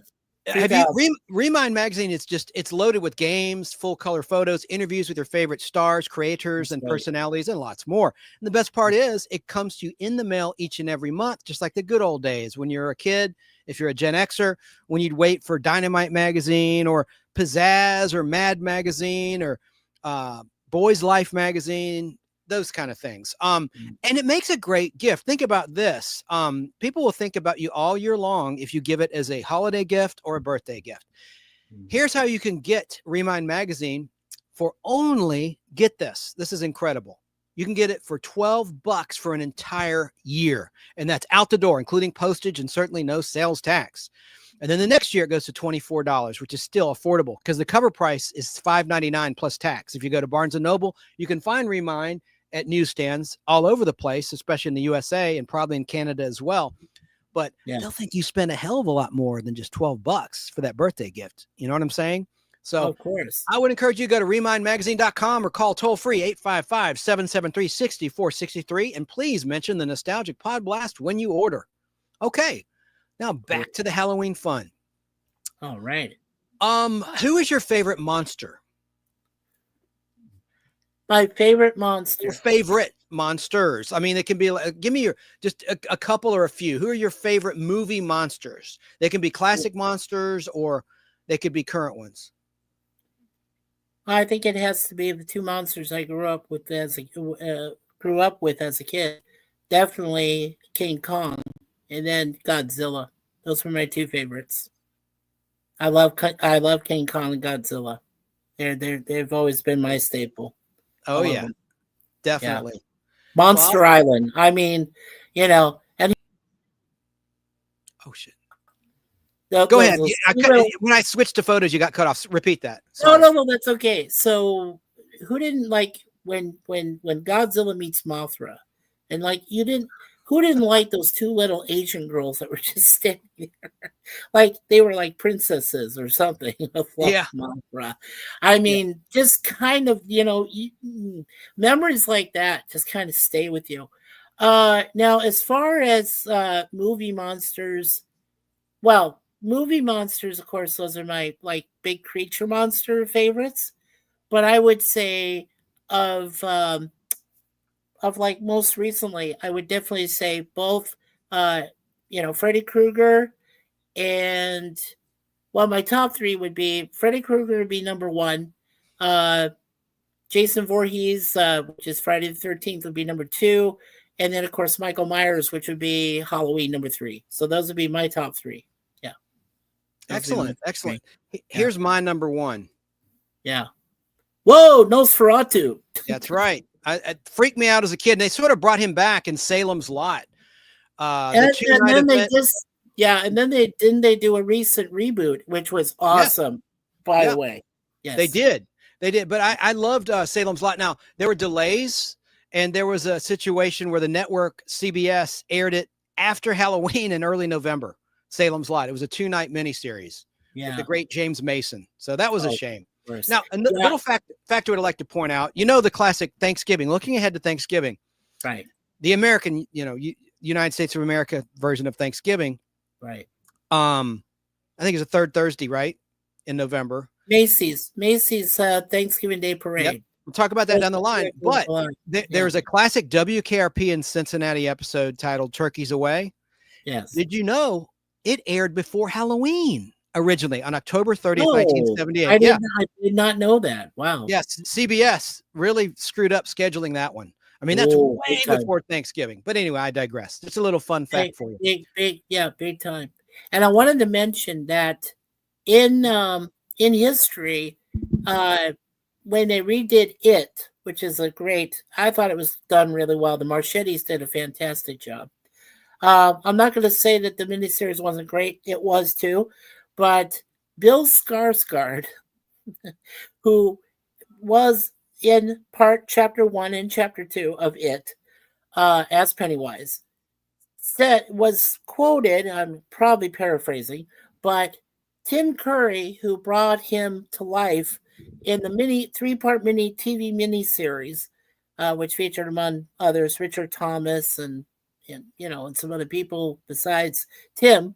Tim Curry himself said that Bill Skarsgård scared the beep out of him, like literally, when he saw Bill in full makeup. So Bill Skarsgård came back when they rebooted Nosferatu. He is Nosferatu. He came back and dressed up like that. Scared the crap out of me too. I don't know what it is. Something about Bill Skarsgård when he gets into full makeup and he gets into everything, and it scared me in both films. So, or all three. So, yeah, 100%. Oh yeah, absolutely. Okay, so I like the Headless Horseman. When I was a kid, I loved that version with Jeff Goldblum. Did you like the Sleepy Hollow? Did you like Sleepy Hollow? Sleepy Hollow, yeah. It was pretty good. Look, let's put a collage of some classic Halloween movie monsters, the Universal monsters, and some others. Who is the actor in the top left with the extended arms? Do you know who that is? And the green monster, right, with his two hands. I'm sorry, listeners, it's a little bit visual. That looks like James Arness. It is James Arness from Gunsmoke. Yeah. Yes, he was the original Thing in The Thing. The Thing from Another World in 1951. Right on, brother. How about that? You see any monsters that you like in that picture?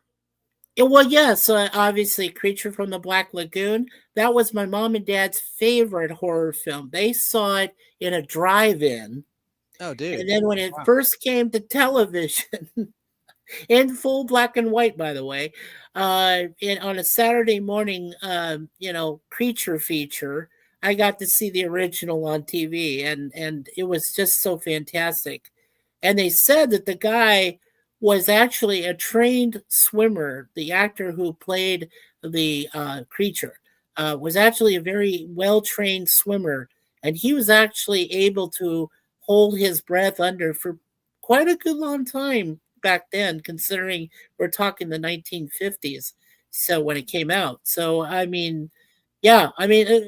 a great story, and I think the Creature from the Black Lagoon has always been. And then they did a couple of sequels, I think, which the second was so well, But I think that original Creature from the Black Lagoon is one of my all-time favorites, and I did love the Hammer monsters.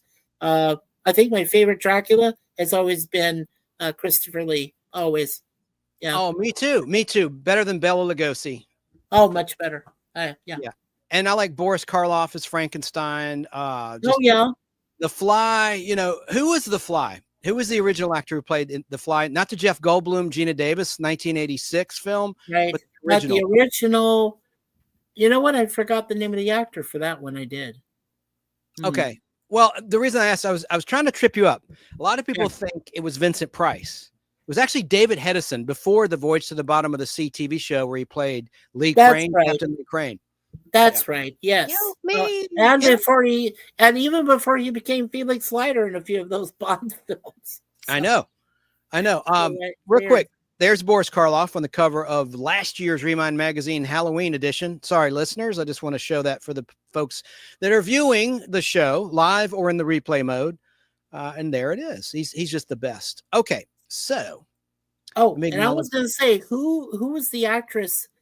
And I want to ask the chat because I'll be surprised if you guys get it too. And I really don't know it myself. So I would like to ask the chat, if I may, who played the original Bride of Frankenstein when that came out? Who was the actress that played that?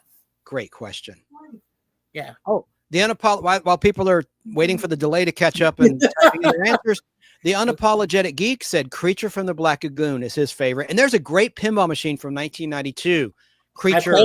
I played it by Bally Pinball, and it's really wonderful. It's a fun game. Oh, I think the geek got it. Yes, Elsa Manchester. There you go. You can't get one past the name as soon as you said it. Thank you. Yes, you can't get one. You can't get one past the Unapologetic Geek. He just corrected himself. Yeah, Elsa Lanchester. Okay, Elsa. He got it right. It was just auto incorrect, as I call it. Damn autocorrect. Yeah, and I think it's too devious. Yeah. Joe Gutfeld, to your point, like the Disney version of Sleepy Hollow. watching in New York State. Okay, let me get back on track. My little script. All right, let's see. I got thirsty. I just finished somebody else's thing, so I was like, ugh. Well, okay. before we get back to Halloween, we got to acknowledge the breaking news. June Lockhart has died. I know. Sadly. And I'm just going to read a little quick article from NBC News. From NBC, actor June Lockhart, who played moms in Lassie and Lost in Space, dies at 100.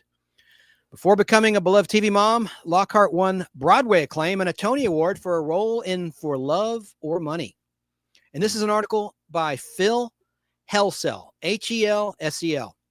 June Lockhart, known for playing the quintessential TV mom in Lassie and Lost in Space, died of natural causes in her Southern California home this week, her family said Saturday. She was 100 years of age. She passed away in her home in Santa Monica, California on Thursday with her daughter, June Elizabeth, and granddaughter, Christiana, by her side, the family said in a statement. What about Anne Lockhart from Battlestar Galactica, the original? Anyway, that's her daughter, of course. Remember Anne Lockhart from Battlestar Galactica? Yes, so she was Adama's daughter in that, right? No, Kane. She was Commander Kane's daughter. Oh, Commander Kane's daughter. Sorry. Oh, yeah, played by Lloyd Bridges or whatever. Right. Right. Yes. Sheba. Her character name was Sheba Kane. Sheba. That's it. All right. But getting back to June Lockhart, in Lassie, June Lockhart played Ruth Martin, and in Lost in Space, she played, it says Maureen Robinson. No, correction there, writer. It's Dr. Maureen Robinson in the pilot and in the first episode. She was a doctor, a physicist, and they dumbed her down as the show went along, especially in the wake of Batman on ABC when they made it really campy. But she was supposed to be a very intelligent doctor, Dr. Maureen Robinson. And she also played another doctor, Dr. Janet Craig, in Petticoat Junction, the season immediately after the cancellation of Lost in Space in 1968. Lockhart was Lockhart was long. This is a very awkwardly written sentence here. Lockhart was take 3. Lockhart was long a proponent of the space agency NASA and its mission, and she appeared with a pioneering moonwalking astronaut Neil Armstrong and Buzz Aldrin when NASA television won a Primetime Emmy Award in 2009. The ceremony marked the 40th anniversary of the historic live TV broadcast from the surface of the moon, which captivated the world on July 20th, 1969. Okay, quote, Mommy always considered acting as her craft, her vocation, but her true passions were journalism, politics, science, and NASA, daughter June Elizabeth said in Saturday's statement. Quote, she cherished playing her role in Lost in Space, and she was delighted to know that she inspired many future astronauts as they would remind her on visits to NASA, June Elizabeth said. Quote, that meant even more to her than the hundreds of television and movies that she acted in. Lockhart was born in New York City on June 25th, 1925, and began acting at 8 years old with a role in Peter Ibbotson at the Metropolitan Opera House in New York's in 1933, her family said. She had been studying ballet there when producers needed a young actress and chose her to play Mimsy, she once recalled. Her first film role was in 1938 in A Christmas Carol, in which her parents, who were both actors, Jean and Kathleen Lockhart, starred.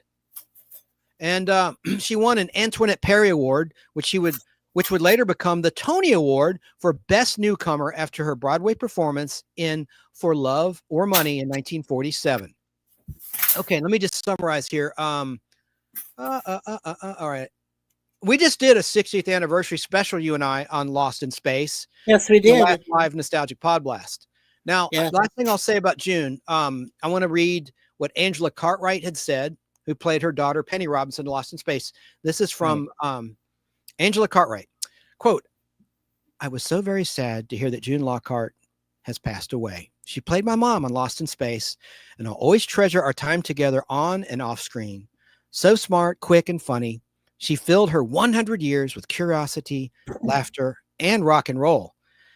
I can only imagine she's feeling right at home as she steps off this planet and into the stars.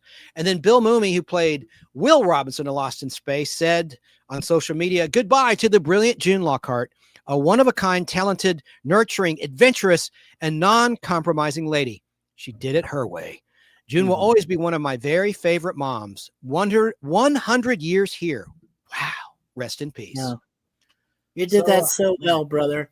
There was just a couple quick notes I wanted to add.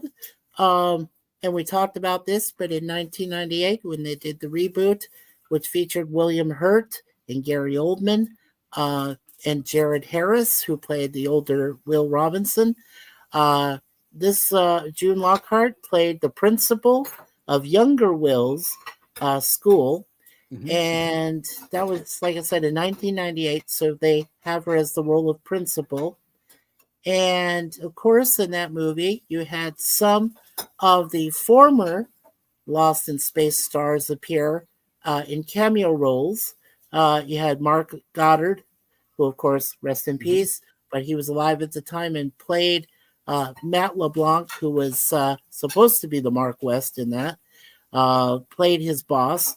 And then a couple of the reporters there was Angela Cartwright and Marta Kristen, who were both the daughters. And they were reporters in the audience there as the Jupiter 2 was taking off. And, of course, like I said, June Lockhart played the wonderful principal, who Will decided to use in an AI-related way of putting her in a monkey costume and going from back to back. Yeah. Well, and June Lockhart's and there was an interview they had with her after that, and she said, and I quote, she said, "Me being in a monkey costume was probably one of the funniest things I'd ever seen either CGI or AI do. But after that was done," she said, "I think it went by the wayside after that." So she wasn't too far wrong. I mean, after 2000, a lot of CGI was overused. So she said for that time, even though the movie wasn't well received, that she got to enjoy to be with the regular cast again. They all got together. So that was nice. Cool. Guess who's joined us backstage? It's Al Hardy, Al's place. Al, you there? Al? Hey, Al, are you there? He joined and then he walked away. Al, come on back, Al. He might have had to go to the restroom or something. He joined and then he just walked away. Oh, he might be doing the man's business. Okay, yeah, I let him do that. Let's look at some other monsters real quick. I love the monster in Gremlins, as you see illustrated there. That's a good Halloween monster. Of course, we already showed this, but I love Michael Myers. That's a William Shatner mask, for those who don't know. A Captain Kirk mask, I should say. It is. Hopefully, Al, have you accepted that that's...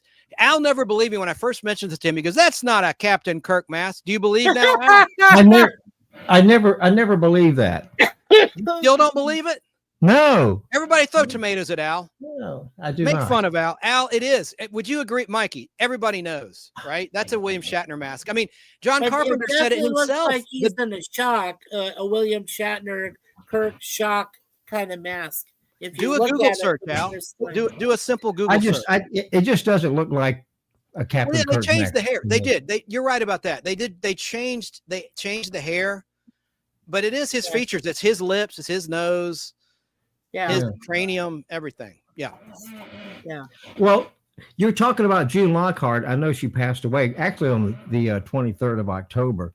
Yeah, we did mention that. Yeah, and 2 days ago. They announced it today. Yeah. Right. Natural causes. Yeah. But I want to quickly mention though. My wife mentioned this morning when she said that when they announced it, they did say that she passed away in her sleep with a smile on her face. Now, how rare is that? She was very happy. Yeah, that's what she said. That's what my wife said. She found out. Yeah, that she died with a smile on her face. Wow. The rumor is she was blind.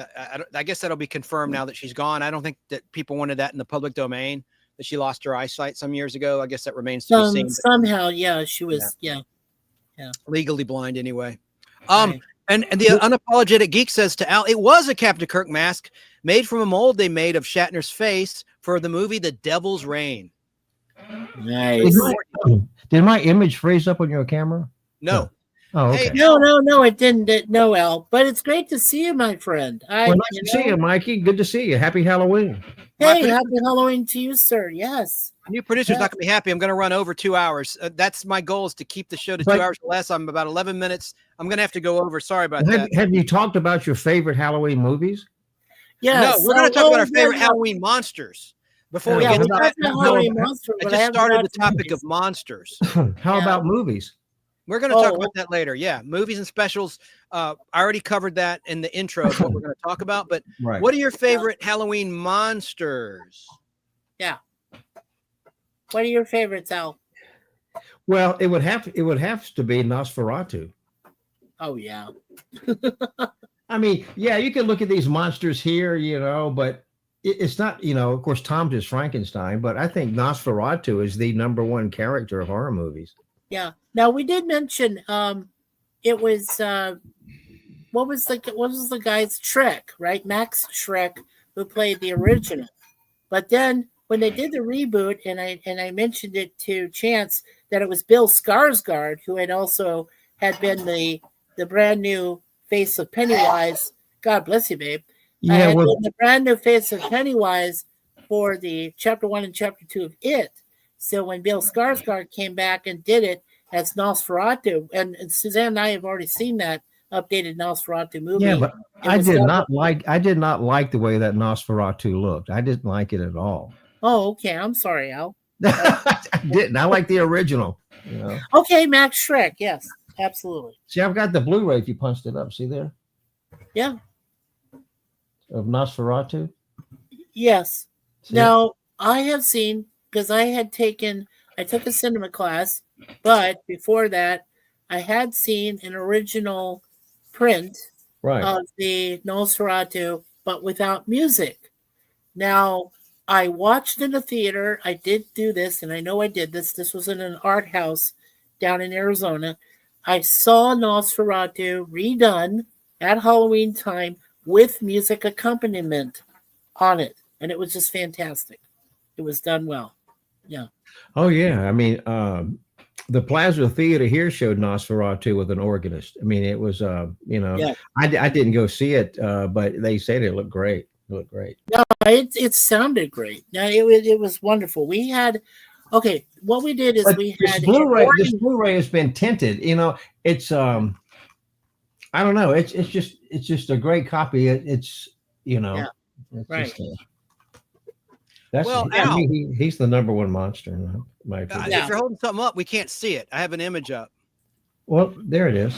Yeah. Yeah, it's right there on the Blu-ray. Let me make you big. Hold on a second, buddy. See, wait a minute. Yeah. Your lighting's okay, but I'm gonna turn the light on. There you go. There we go. Yeah. Oh look, he's got a jack-o'-lantern over there in the back. Oh, that's so cool, dude. I love seeing that jack-o'-lantern. It reminds me of the very first Halloween. Oh yeah. With John Carpenter. Yeah. Yeah. Okay. And that gave me chills too. And I saw that movie. It came out right in 1978, if I'm right. And I was just getting ready to turn 13 when it came out. Or just after I turned 13 when it came out. So yes. Al, listen, how do you like the poster behind me? I like it. I love it. Let me get out of the way. Whoa, there he is. Look at that. There's Michael Myers. There's William Shatner. Michael Myers. It says, "The nightmare has just begun." Instead of "the night he came home," the tagline is "the night no one comes home." Yeah, the night no one comes home. Yeah. Hey, guys, can you hear this? Yeah. Yes. Oh. Wow, that's awesome.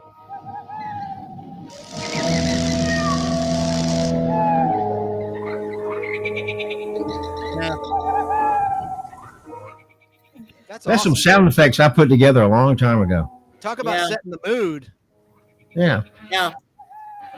Now, one tradition that Suzanne and I like to do every year is play on YouTube the Monster Mash by Bobby Boris Pickett. Yes, Bobby Boris Pickett. He was a disc jockey. He was. I happened to record that song. Hey, I got to interject. Look what Introspective Gentleman said about the Michael Myers mask. The hair on the Halloween mask looked more realistic than William Shatner's toupee. Probably look better than his toupee. Remember the one he wore in T.J. Hooker? I mean, like there's no part or anything. Look, I love Shatner, but come on now. You're not fooling anybody. He's a Canadian. He's a fellow Canadian now. Yes. Since I'm a transplant, so yes, we love Shakespearean trained Shatner. Yep, we do. But it's interesting. He never sought dual citizenship. He just wants to. He's a proud Canadian. He's a proud Canadian. He's a proud Canadian. Yes, he is. I say, he's a real Canadian hero. William Shatner is there. Sorry, that was pretty annoying. William Shatner. Yeah. Well, but do you remember too, Chance and Al? Do you remember him in Boston Legal? Now, of course, if that's not a real toupee, I don't know what else to call it. Denny Crane. Yeah, he was great. Denny Crane. I even that was David E. Kelly, the husband of Michelle Pfeiffer, and he had done Boston Public before Boston Legal. I like both those shows. It was about school, Boston. And don't forget, if we're underselling, we should not be underselling James Spader's performance in Boston Legal. Yeah. I mean, God, no. He did such a good job. Understated. Yeah. Tracy says she loves the Idrimagini bottle behind me. That's a season 1 Idrimagini bottle. Nice. Before they changed it. Let me. Yeah. Is that the one you bought over here one time? Yeah, that was the very first original that was in black and white on that beach. Yeah. 1964 whiskey bottle. Yeah.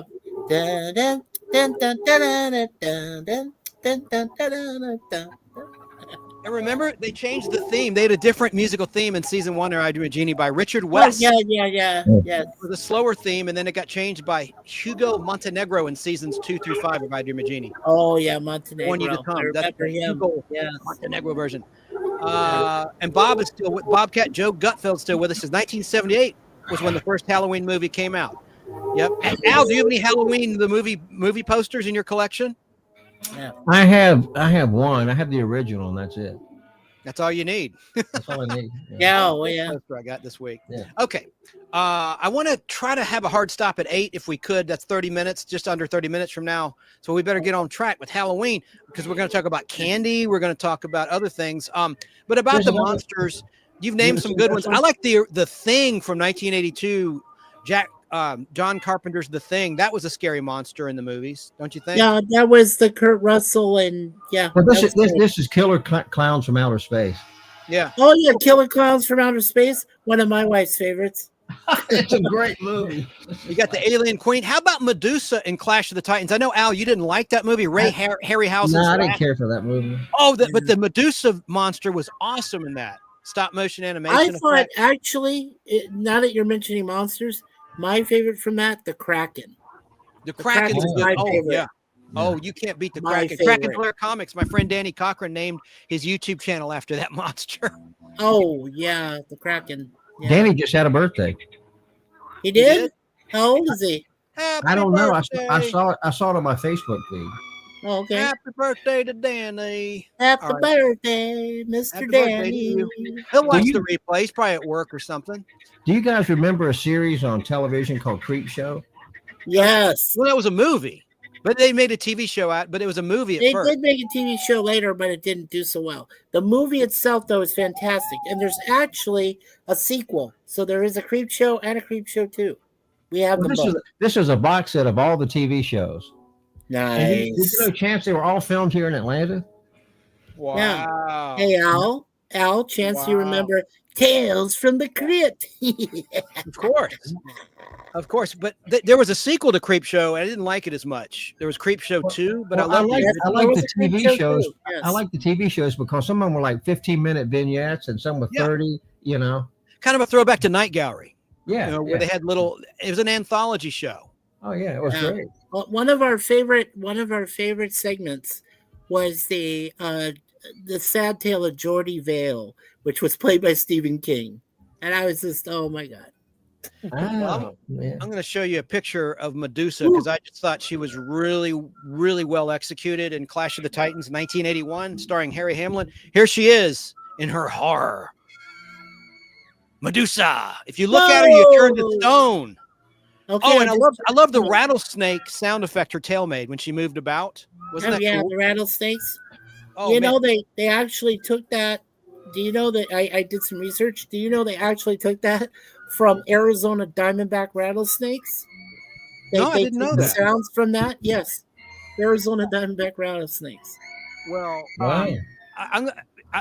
producer, if you're still listening or watching, you've got to see Clash of the Titans. It's very well done. It's a good movie. Oh, it's fantastic. Al digresses, and that's fine. He's from a different generation. But Yeah, we went and saw it at the Plaza Theater, and I was bored to tears. the remake sucked. There was a remake in like 2009 or 2010, and it was not very good, in my opinion. You see that, Mike? The remake or the yeah, reboot? I did. Yeah, with Liam Neeson saying "Release the Kraken" as Zeus. Yes, yes, I do remember that.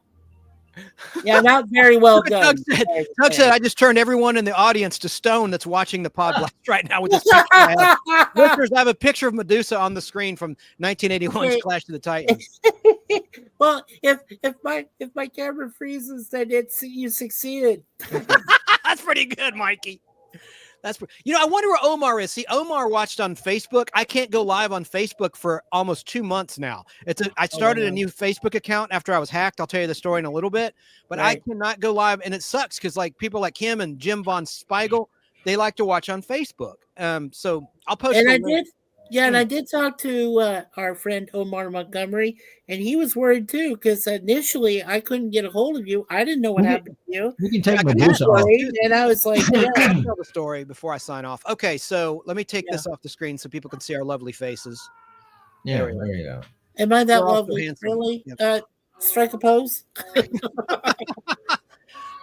Okay, so just real quickly, some other movie monsters, and then we'll talk about Halloween candy with you guys. I'd like to hear what your favorite candies are, but not yet. Pinhead's a good movie monster. Of course, the classics, Frankenstein, Dracula, Creature from the Black Lagoon. I'm just going down a list here. Well, those are all those Universal movies, yeah. Yeah, The Pale Man was a cool monster from Pan's Labyrinth in 2006, a more recent one.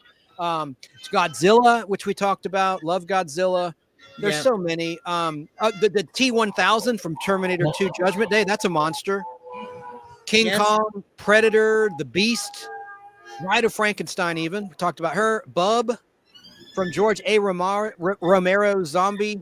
Right. Opus. Oh, man, that was a good one in Day and of the the Dead. Mummy. And the Mummy. Yeah, Day of the Dead from 1985. That was Greg Nicotero's first movie in special effects. He's now a big-time director. He directed episodes of The Walking Dead, and he chose me to be a featured walker at Zombie School, the first Zombie School session in 2010. And he liked my performance. I didn't have the look they were looking for, but he really liked my performance. Anyway, Greg Nicotero. Was that Greg before he joined Berger and the other gentleman, Kaufman, I believe, the KNB? Yeah, K&B, that's his company. That's his special effects company in-house. Yeah. Yes. That was Day of the Dead, his first gig in Hollywood, 1984, released in 85. Remember the Merman from Cabin in the Woods from 2011, that monster? Hey, what about the Rancor in Return of the Jedi? The giant, another stop animation monster. I wish I had and what about the monster that was in the pit, the Sarlacc pit? That's what I'm talking about. That's the one I'm referring to. No. The Rancor you're talking about. Oh, the Rancor. Yeah, that's a good one. Jabba's Palace. Yeah, of course. Was in Jabba's Palace, but the Sarlacc pit was outside. It swallowed Boba Fett. Pennywise as well. Let me see. Pennywise. Hang on, we got a call. Joe's calling again. I got to cut this short, though. Okay. The Nostalgic Podblast, you're on the air. Hey, Joe. Hey, kids, it's me, Joe again, calling up here. Hey, Joe. Hey, there's no one calling in if you get call back on. Okay, what you got? The Nostalgia Show. And I know my sister, but I don't know who I was talking to. I told them to call you guys back up. Since you guys, no one else bothered calling in. Oh, okay. Well, just sit there then, because we're about to wrap the show. But hey, Al, I got a note that your music is overpowering the mics. No, I turned it off. Okay, Pennywise, we talked about that. The Crawlers.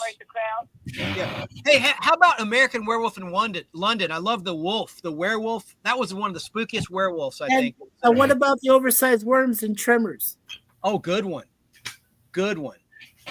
Oh, man, there's so many. Lon Chaney Jr.'s Wolfman. Huh? Lon Chaney's Wolfman, sure. Even I was a teenage werewolf, Michael Landon, before Little House on the Prairie, before Bonanza. He was the teenage werewolf, 1957, shot in 56.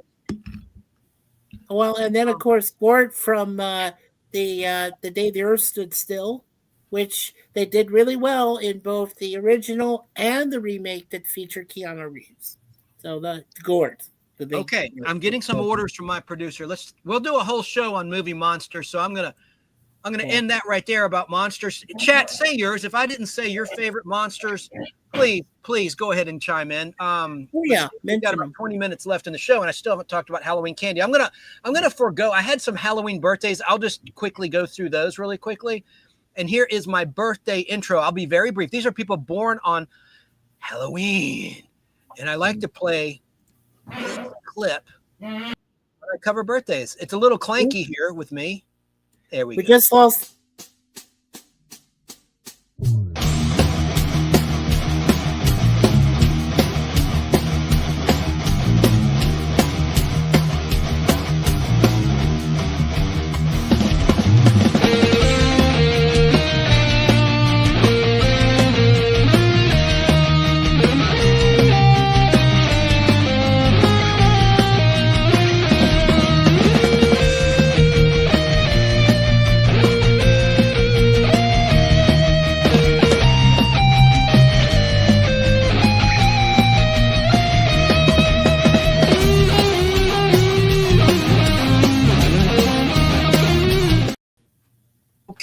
Okay. So we do have some notable birthdays, and some of these people are no longer alive, but we remember them anyway. Let's see. So we've got, and Al, coming up, we're going to talk about some Halloween novelty songs like Monster Mash, but I have just a few. I have just 6 I want to just talk about, and maybe you could add to that discussion, Al. What do you think? Yeah, I was going to mention too. I know you talked about June Lockhart. You know, she was in a Universal monster movie, She-Wolf of London. Yes, she was. Yeah, the She-Wolf. I remember. Yeah, that one. Yeah, she was in She-Wolf of London. Yeah, I do remember that. Yep. Okay. I liked for her songs. I like Werewolves of London, Warren Zevon. Yeah, and I still have trivia to get to. God, I have so much I got to get to. I'm going to do some self-edit. Yeah, Werewolves of London, that's a good one. That wasn't on my list, and that's really good. Okay. All right, Halloween. I'm just skipping ahead. And you can't do Halloween songs without playing the entire Thriller from Michael Jackson. Right on. With video and the song. With Vincent Price's narration, of course. It's perfect. Yes. It's a great music video. Okay, guess who was born on Halloween Day? He's no longer with us, but the perfect name for a Halloween baby, John Candy. Wow. Yes. We lost him way too soon back in 1994. He was a funny guy. Trains and automobiles and all sorts of great. And Buck, Uncle Buck. Yeah. Nick Saban, University of Alabama. He was born on Halloween Day. Go Dogs. Michael Landon, just talked about him, and I Was a Teenage Werewolf. He was born on Halloween Day back in 1936 in Forest Hills, Queens, New York. My favorite of his is Highway to Heaven, always has been. Oh, yeah. Rob Schneider. Yeah. Rob Schneider was born in 1963. So what is that? He's 62 now, I guess. Rob Schneider, comedian. I met him in person. Wonderful man, very humble.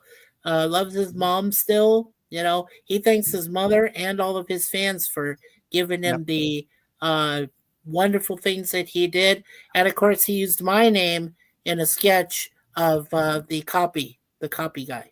And also, here, this is going to get me in trouble with Tug, the Unapologetic Geek YouTube channel. Overrated director Peter Jackson, born on Halloween Day, 1961. Yeah, but Peter Jackson, give him credit. He put together the very last song that the Beatles, the only last 2 living Beatles that are around, that got to do with both George and with John Lennon. So, fun fact: Brian Doyle Murray, the older brother of Bill Murray, turns 80 on Halloween Day 2025. He was born in Evanston, Illinois. Funny so he's guy. Still alive. That's Bill Murray's older brother, right? Yeah. And I have a clip I've been wanting to play for a long time. I think he's in this clip. Watch, it's only like 10 seconds long. Okay. I'm looking at the clock here. Yeah, this is a funny scene. This is a movie that starred Chevy Chase. 20-second clip. Watch this clip. Rest in peace, dipshit!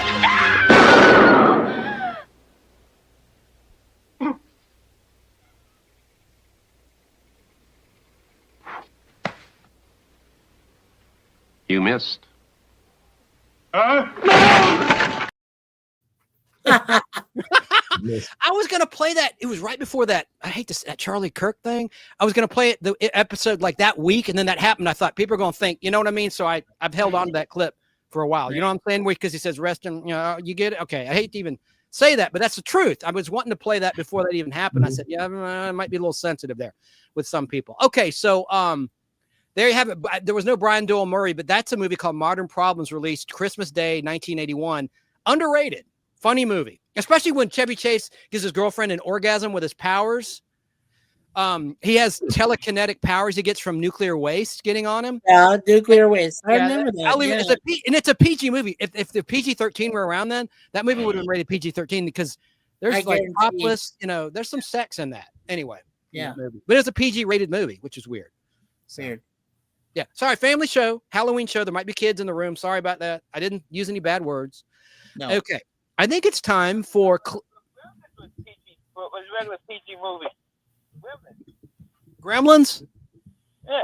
Yeah. All right. Here is Halloween House 2 of 3. I'm doing a triple play of Halloween Houses. I shot this the other night. Here's House 2, 58-second clip. More ghouls. Whoa. It's a demon skull. That's real cool. Ow! Nice decorations for Halloween. Wow, some Grim Reapers. 3 of them.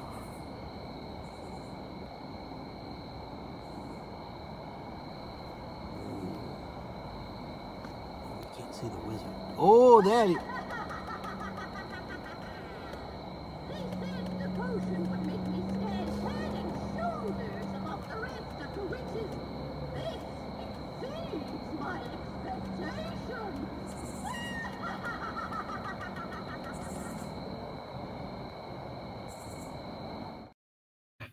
There you go.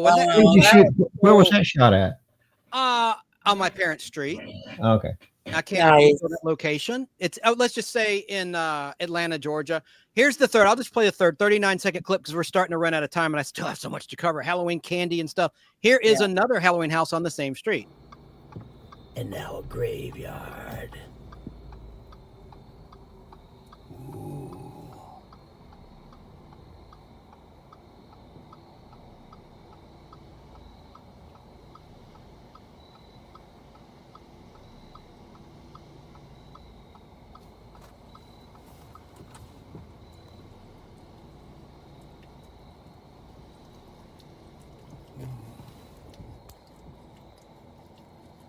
Taking a leak.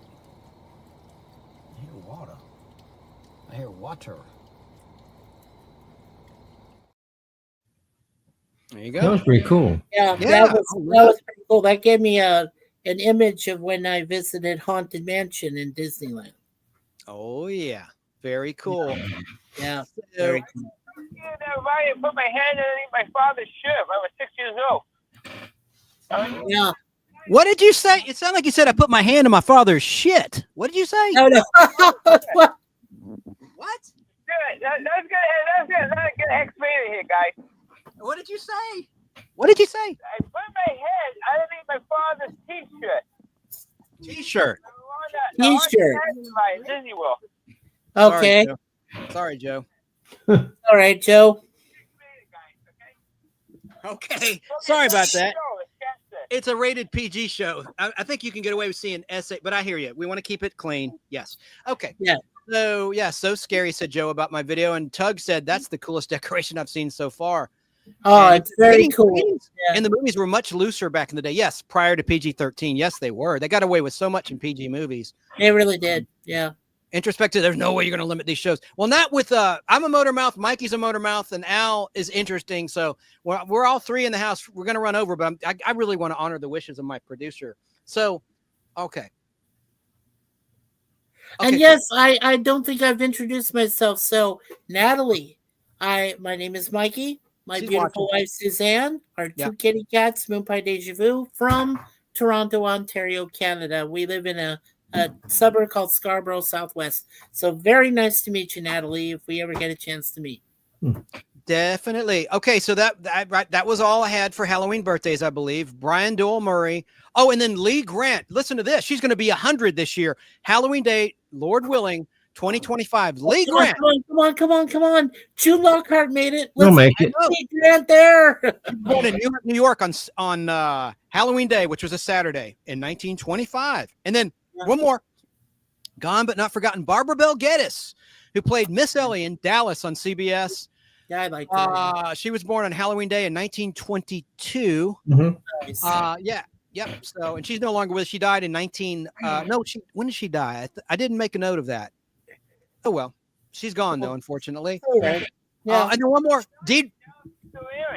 Deidre Hall, whom most know from Days of Our Lives. I know her from Electra Woman and Dinah Girl. She was born Halloween Day, 1947, in Milwaukee, Wisconsin. Is she still alive, Deidre? Deidre Hall is still alive. Yes. Because she's been in Days of Our Lives. She's been in like lots of soap operas. Yeah. She has a twin sister too. Yes. And then, back in the day, this is for Al and people in his age range. Back on Halloween Day, 1912, which is a Thursday. I'm not that old. I know the love of Roy Rogers' life was born. Dale Evans. Yeah. In Texas. Her real name was Lucille Wood Smith. And do we remember Halloween night, Orson Welles doing his, the great War of the Worlds on Halloween night? I forget the year. When was that there, Al? It was not Halloween night. Orson Welles. Yeah. War of the Worlds. Yeah. Was done on Halloween night. I believe it was in the 40s. 30s. You guys are talking over each other. One person at a time. Who wants to go first? Right. It was in the 40s, I believe. Was 40s? I thought it was in the 30s. No, maybe it was. It was radio. People committed suicide. Yeah, it was on radio. Yeah. 1938. You're right, Mikey. Who said 30s? Al? I said 30s. Then Mikey's right. 38. Okay. I'm taking your word for it, Joe. Now, last birthday. Hold on. Sally Kirkland is 84. She turned 84 on Halloween Day 2025. She was born in 1941 on Halloween in New York City. And then that's it. So that's a wrap on that. I'm doing a little self-editing here because there's a lot to cover. Oh, yes. Let me just go on ahead. We want to talk about candy now. Candy. Al, do you like candy corn? I do. I do too. I think it's unanimous. Between the caller and you and everyone on the panel, we all like candy corn. Yeah, did they say 1938 for War of the Worlds? That's right. Google it. I don't know. I can't. Yeah, that's right. Now, let me see here real quick. The origin of Mikey's right.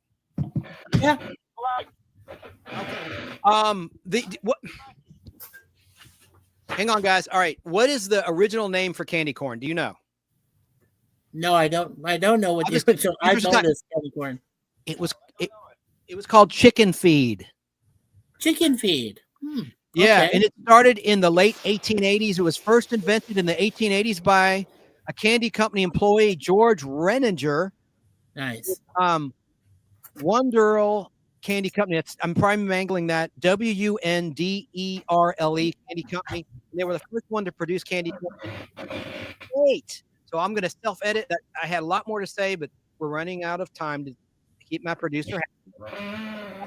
Hey, Chance, did you talk about the origins of Halloween, how it started? Oh, God, yes. And I talked about Halloween around the world. I was very lengthy, maybe too much so. Did we talk about our favorite Halloween movies? It's the observance of All Hallow Tide in the time of we did all that. liturgical Skip that. year. You did Stop. that? Okay. Yeah, we did all that. Stop. No offense, Al. Don't get mad. I'm just saying I want to try to keep that. Okay. All right. Let me just get this out. Okay. Beyond Monster Mash. This is an article in the Phoenix Times by Christopher Hasotis. There are 6 Halloween novelty songs that are not terrible, according to Christopher. I'll just say them because I had more info. Let me know if you heard these songs, guys. Here's a song title. She's Fallen in Love with the Monster Man. That's by Screaming Lord Sutch and the Savages. Okay. The Lurch by Ted Cassidy. I didn't get a chance to pull the clip. I played it in past shows. Remember The Lurch? Yeah. I have played that, yes. Mm-hmm. Well, I'll play that on my Addams Family special video. That's what I'll do. I'll play that with my producer on our Addams Family special to drop on Halloween Day 2025. How about this? I Was a Teenage Creature. You ever heard of that one, Al? I have heard that on, I have. what do they call it? Dr. Demento's. Yeah. Yep. It was from Lord Luther, backed up by the Kingsmen of Louie Louie fame. Yeah. And there's a song, another one, Horror Movies by the Bullock Brothers. Wow. Okay. Drax Back by the Bullock Brothers. Yeah. From 1982. And then there's Monster Swim by Bobby Boris Pickett, the Monster Mash. That was a follow-up to Monster Mash. Yes, it was. So No, I thought the follow-up to Monster Mash was a song called It's Alive. And it was done supposedly by Boris Pickett's son. Al, can you confirm that? Yeah. Al? It's called It's Alive. There was also a Halloween song called Haunted House. I think it was Haunted House by Gene Simmons. Not the guy in Kiss, but, another guy. Right, another guy named Gene Simmons, yes. Real quick, guys, top 10 list time. The top 10 Halloween candies ranked. Ranked. Okay. By sales. Okay. 10th place, Airheads. 9th place, Kit Kat. 8th place, Twix. 7th place, Sour Patch Kids. 6th place, Nerds. 5th place, Skittles. 4th place, Snickers. 3rd place, Hershey's Milk Chocolate Bar, the plain one. I prefer Mr. Good Bar, but that's just me.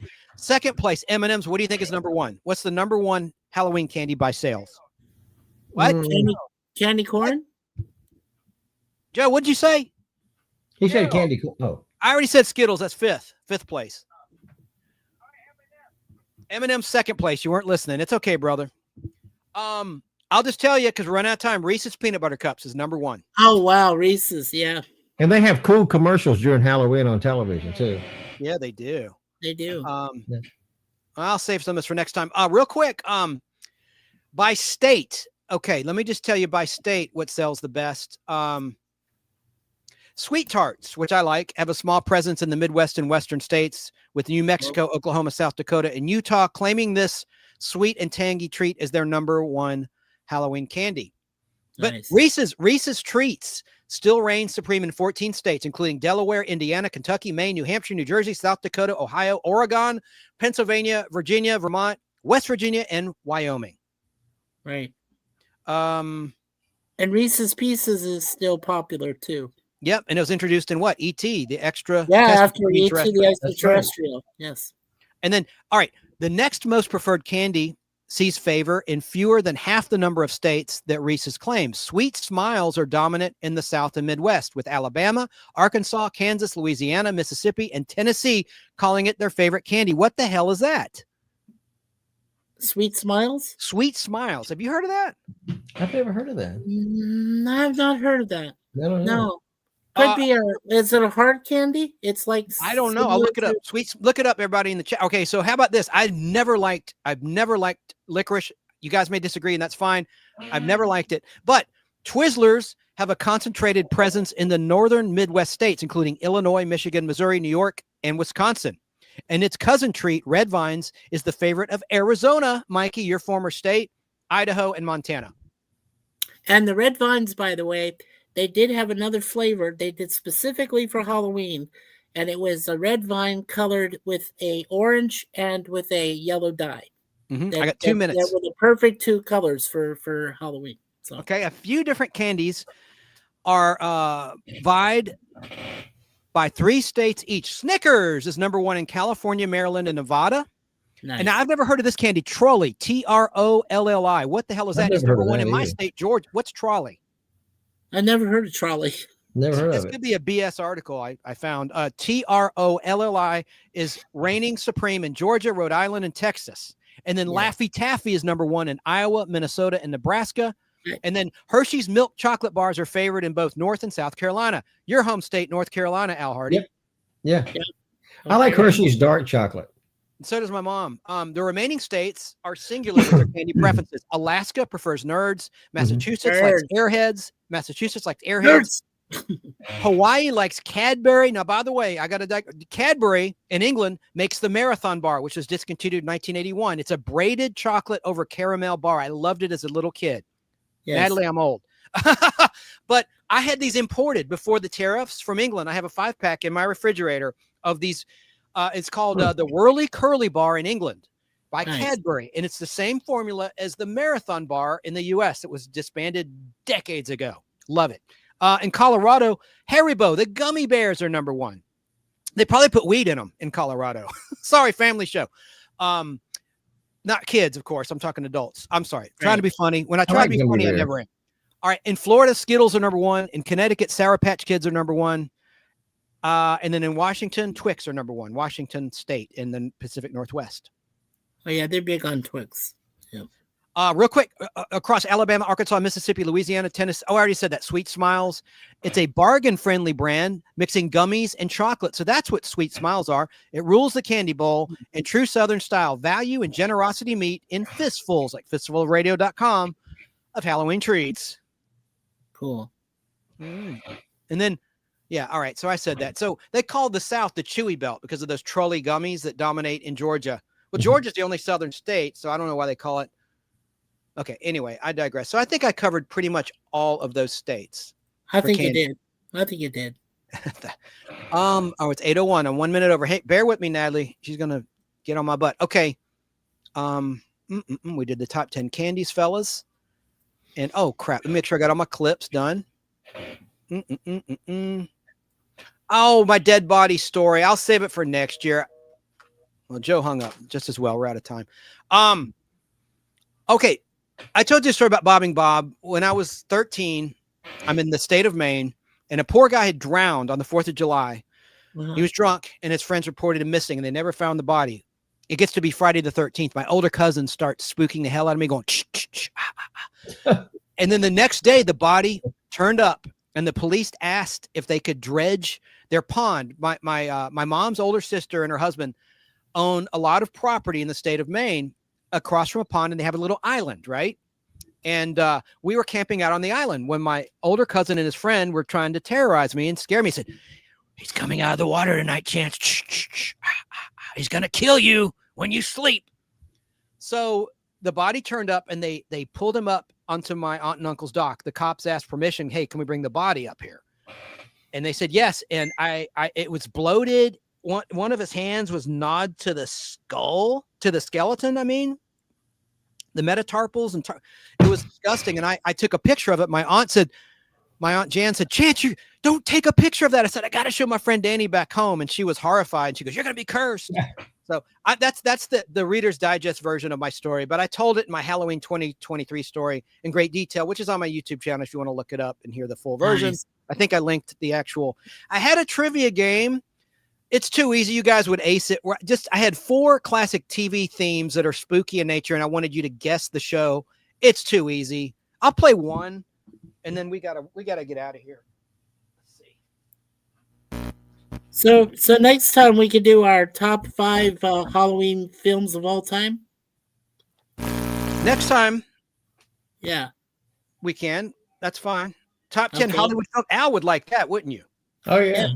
Your top 5 or 10 movies there. Sorry about that. It was the tuna salad. Sorry about that noise.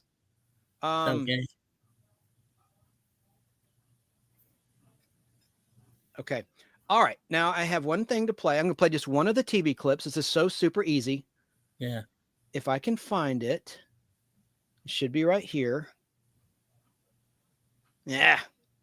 Hang on. Bear with me, guys. Bear with me. I'm doing this old school like I used to.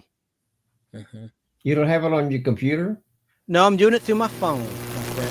Well, I know that. Oh, that's probably why we're getting that feedback. It sounds like I'm farting. That's what I'm saying. It was the tuna salad, folks. Okay. Maybe I won't play. Maybe it's a good idea that I don't play because that noise is so super annoying. Yeah. It's right here. It's right here. It's right here. Yeah. Wait a minute. All right.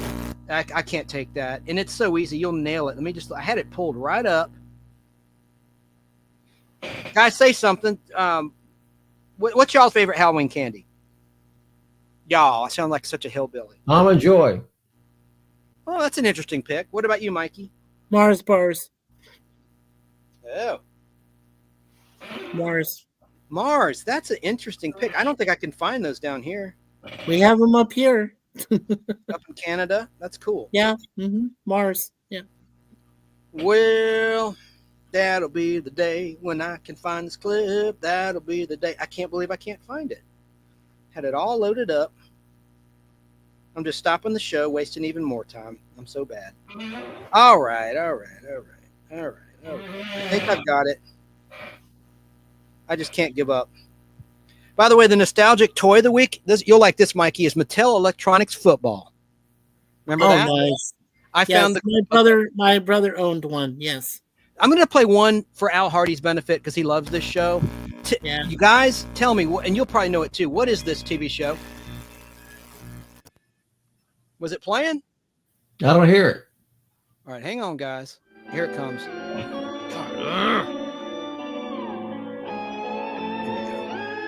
Night Gallery.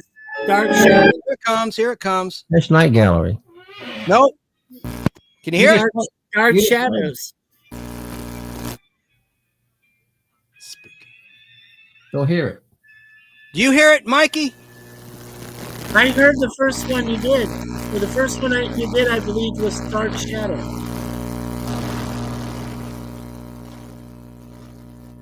Then we won't play the game. You're I right. can't hear it. That's pretty good. That's pretty good because you could hear it just from 2 bars of music. You knew what it was. I knew what it was. Dark Shadows. The first one was Dark Shadows, Al. Oh, it okay. was. And the horror soap opera that actually some of my friends are carrying right now. Well, I couldn't really hear it. Played Barnabas Collins. Yeah, great stuff. The other ones I pulled were the Outer Limits theme, which is so easy. The Night Gallery season 3. That's my curveball. Season 3 theme. It's different than the one that was in syndication. Right. Night and Dark Shadows, which Mikey nailed from just 2 bars of music, and then the Twilight Zone, which is super easy. And the Twilight Zone. Who was the original composer? There was a different theme for season 1. It was Bernard Herrmann, who scored Psycho and some other Alfred Hitchcock classic movies. Well, if you like Night Gallery, Imprint Video has just come out with a full box set of every single episode. Mm-hmm. Nice. Yeah. Yep. You guys remember the Zero Bar with the white chocolate? Yeah, they're still around. I know. Yeah, only in still giant out size. there. Only in giant. I can't find the single. It's only the giant size, or the big size candy. Yeah. The smaller sizes are here in Canada, but they're a novelty size, about this big.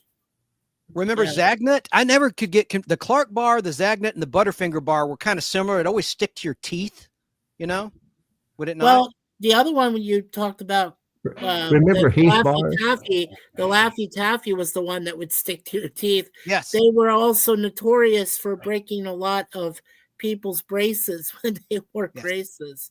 And they did, and so did the tangy taffy. I used to love the cherry tangy taffy and the chewy sweet tarts.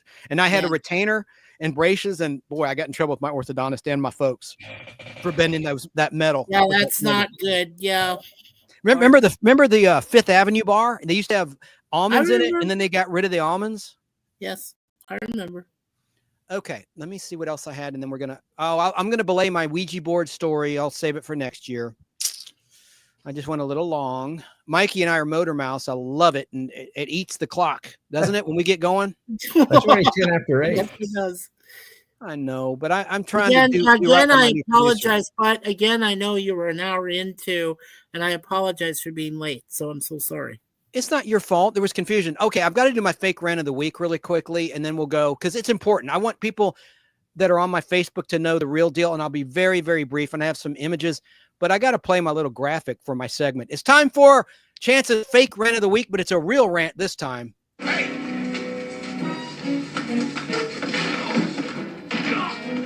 You want to fight? I'll give you a fight.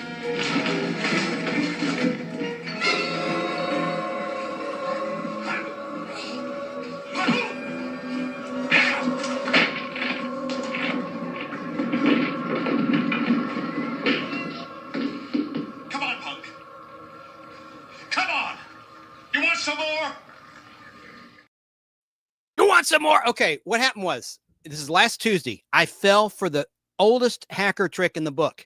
I get a notice. I have a Walking Dead page from when I was in the Walking Dead the first 2 seasons playing different walkers. Right. And I set it up, and I got a notice. It looked legit from Facebook, and it said, we got a report that your Walking Dead page, fan page, is a violation of copyright, and it will be deleted within 24 hours unless you submit an appeal. And it looked so legit, and I signed in. Here's where I messed up. It wanted me to put in my password, which I did. And then it texted me a code like Facebook would do. And I realized so soon after I did that, I'm like, oh my God, this wasn't a direct notification from Facebook. It was a tag from a page with other pages too listed. Like they tagged a bunch of people, maybe 30 pages. Right. And immediately I tried to change my password, but I think it was too late. And look, I have some images to show really quickly. I noticed it didn't have much to do with Halloween, but I owe an explanation to all of my Facebook followers as to what happened. I was a victim, but I shouldn't have fallen for it. I should have realized this was a scam. Okay, so check out these pictures really quickly, and then we'll move along and wrap the show. So here's what I saw from Facebook. It sent me a notice. Hey, did you log in from Hanoi, Vietnam? No, I did not. Okay. And then here is a log showing when I logged in. It's kind of hard to see, and listeners, bear with me. Basically, it shows that I logged in at the bottom of the page, and then at the top, there were 2 logins from a stranger in Hanoi, Vietnam. And then basically they disabled my account, as you see in this third screenshot. So the hacker disabled my account while I was trying to report that I was hacked and I want to change my password. Right. So they sent an appeal notice and I lost the appeal, and it said that your account will be permanently deleted and I can't reach a human being. That's my rant. Facebook has gotten too big for its britches, or Meta, as I should say. And also they deleted my Instagram account, which had no security violation, no terms of service violation. But luckily I have another Instagram I set up for the Nostalgic Podblast back in 2020, which doesn't have much activity. I'm going to load it up. And I started a new Facebook, and boys, it was hard to start that new page on Facebook, because now they do a selfie, a video selfie. And they say, turn your head to the arrow to the right, turn your head to the left to the arrow. And it scans your face. So the AI says, no, this is the same person. And it rejected 3 of my attempts to create a new Facebook as account integrity violation, meaning we know it's you, the guy we banned, and I was completely innocent. So my page, my group, the Nostalgic Podblast, has almost 7,000 members, 6,300. It's rudderless. There's no moderator, and I had post approval on. So I would approve the post. Now I'm trying to get control of that again, but I can't go live on Facebook for about 57 days. So the only way you'll see this show is on YouTube or Twitch or maybe X or TikTok. So my question, now my question to you, and by the way, I did tell you, we lost our Mikey Sue's for YouTube channel because of a hacker, a homeless man who pickpocketed one of my wife's phones. Thankfully, we didn't lose Facebook. We still kept our Facebook account. But my question to you, my brother Chance, is should I delete? Hey, Snarky, should I delete for now my association with your group until it gets all resolved and then come back? Should I do that? Wow. Well, that's a tough question. Yeah. Hey, producer. Well, I've been lucky. I haven't been hacked, so I've been pretty lucky.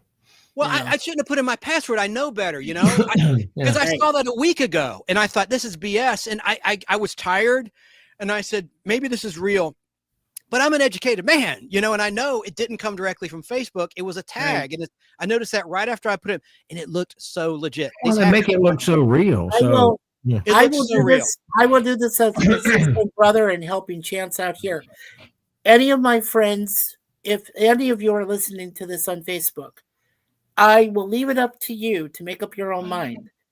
If you're currently a part of the Nostalgic Podblast group that is on Facebook, which technically Joe Gutfeld has answered on it. I think he might be an assistant admin. I don't know for sure. But if you're unsure, okay. Trolley is sour gummy worms. Okay. Yeah, gummy worms. Thank you, Tug. Okay, go ahead. Continue. I'm sorry. Yeah. So what I wanted to say as a disclaimer is, if you're unsure, because I'm going to do this, okay? Just me, okay? Just to protect the integrity not only of Chance but of ourselves on my page.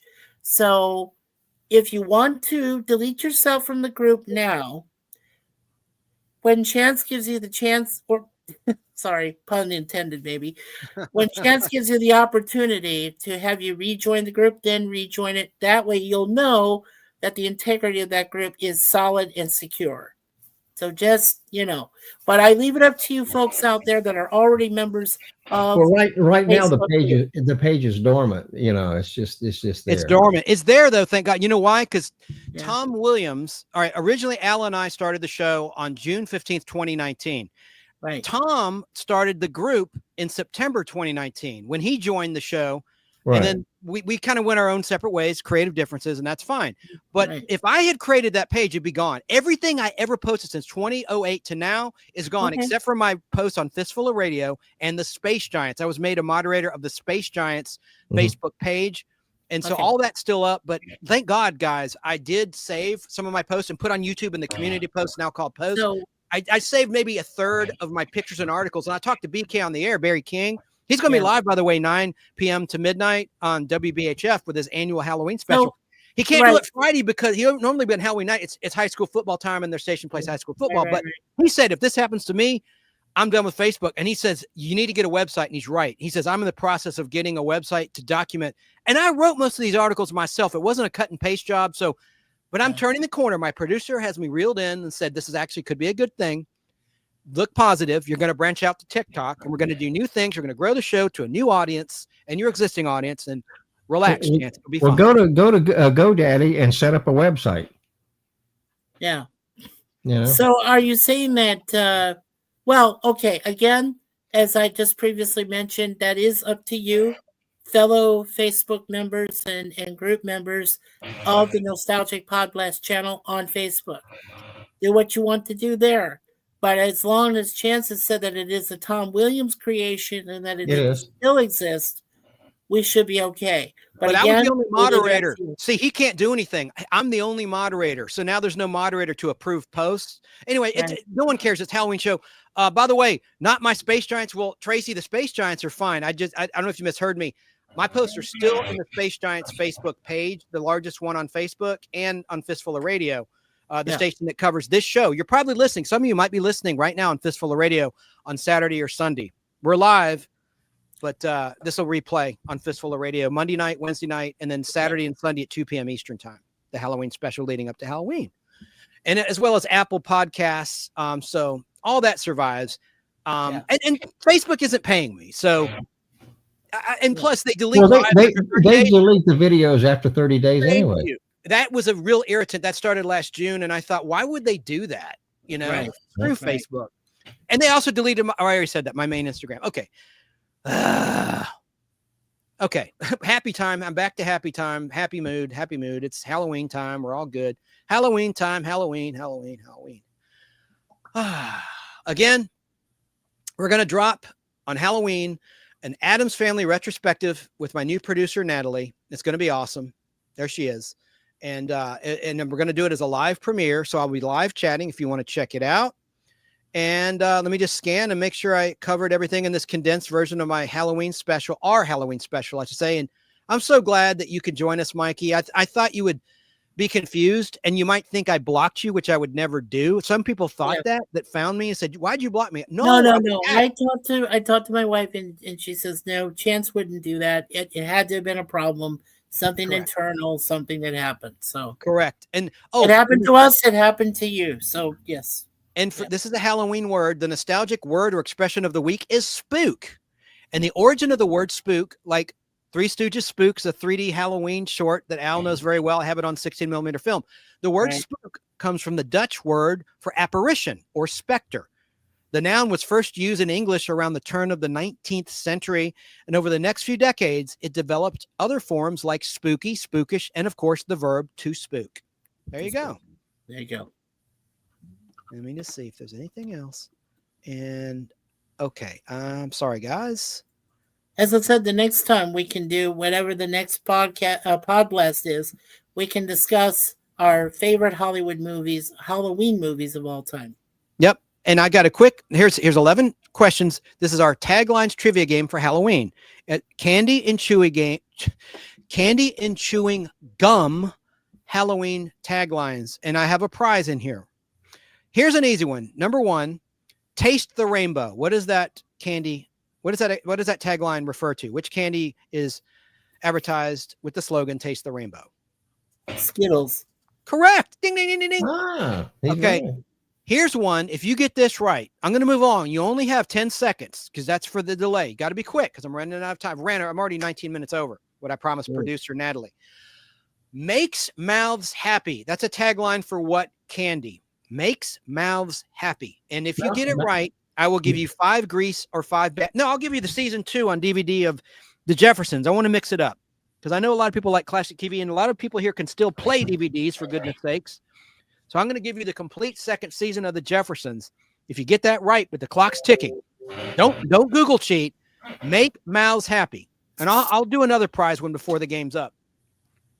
I'll just tell you. All right, 10 seconds are up. It's Twizzlers.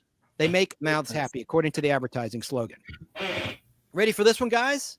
Go ahead. Isn't life juicy? What candy is that from? That advertising slogan. Juicy fruit? That's a good guess. Incorrect.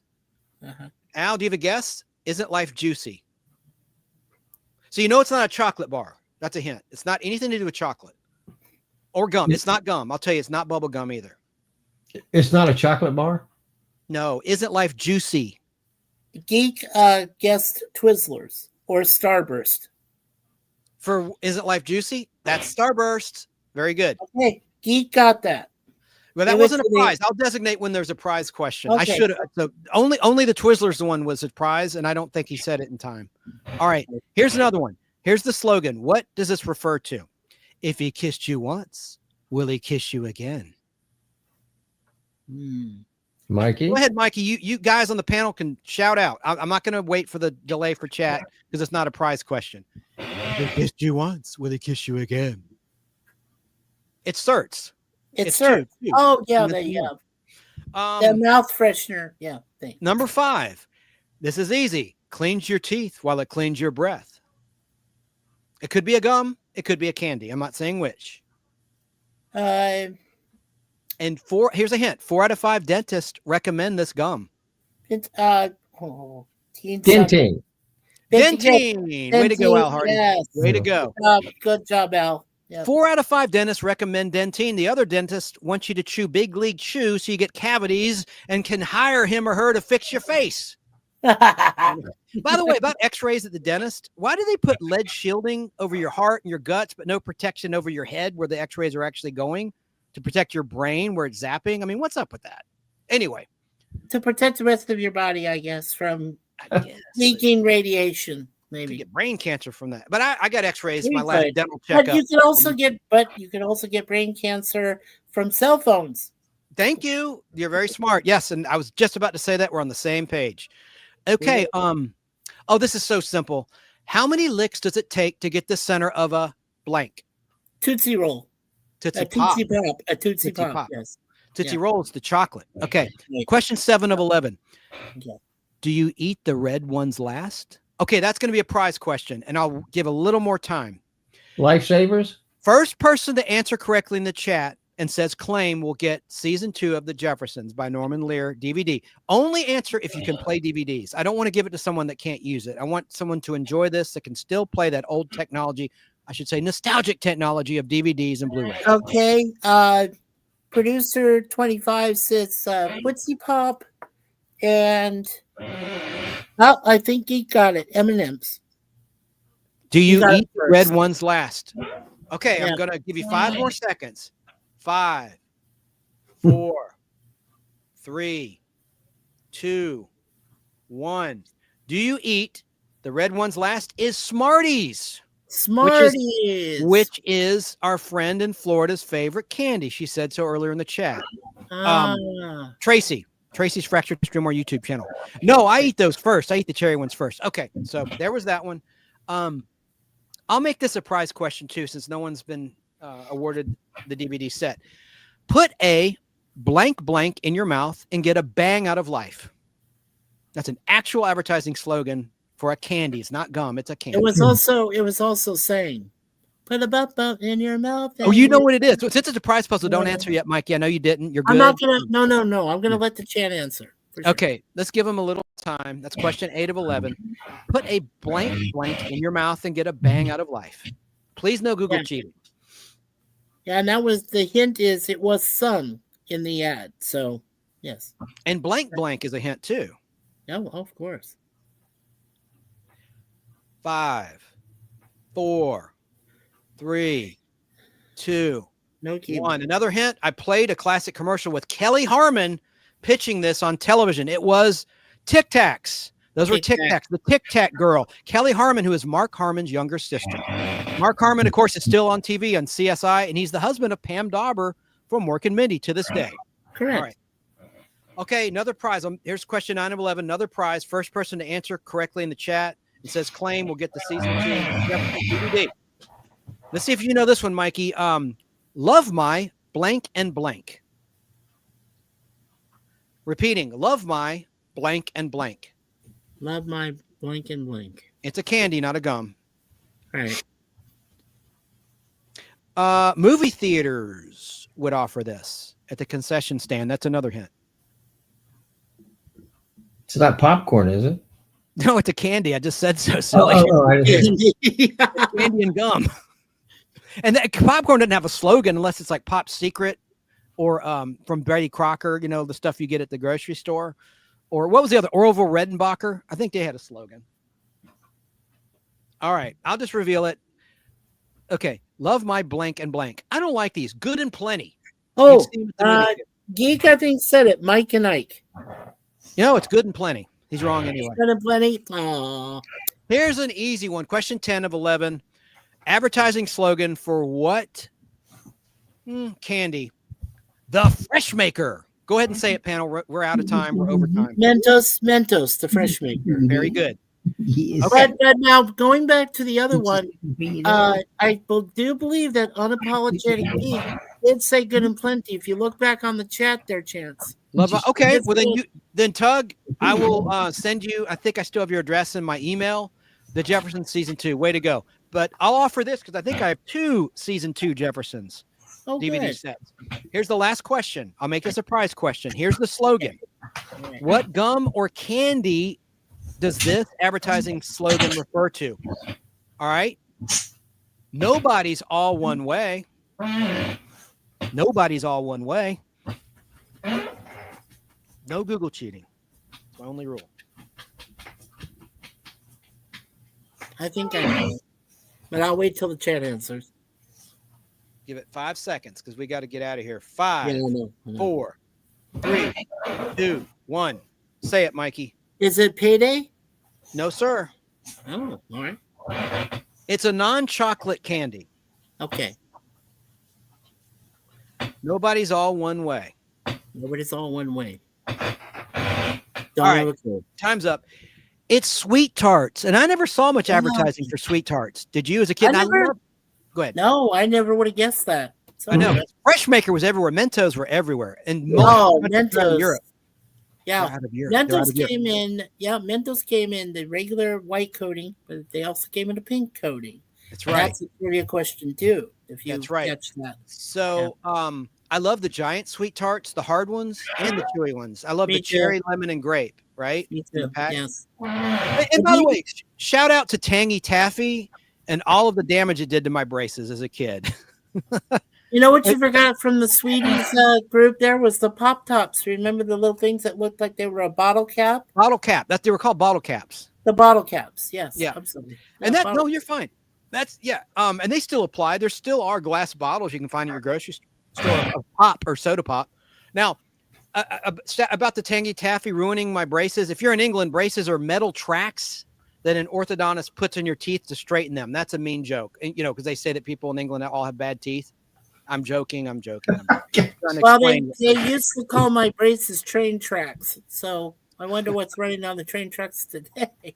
All right, guys, I got to run. But before I do, I want to thank my new producer, Natalie, for all of her hard work. I'm sorry. I'm going to get better. I'm going to keep it to 2 hours, ideally 90 minutes, as she suggests. Went over. It's a holiday, though, holiday show. But we will be back with a nice retrospective of the Addams Family. I've said this 4 times now on Halloween Day. And now I'm going to roll another piece of video that Natalie put together that she directed, shot, and did even my costume for. And here it comes. This is our outro, and then I'm going to play one other piece of video as I sign off. Mikey, I want to wish you a safe and happy Halloween. Al, I'll talk to you soon. All right. And thanks for joining us, guys. But okay. Yeah, I'll see you on the next Podblast after Halloween because we're going out Halloween night. So very good. All right. Well, here is another piece of video, another surprise from my new producer.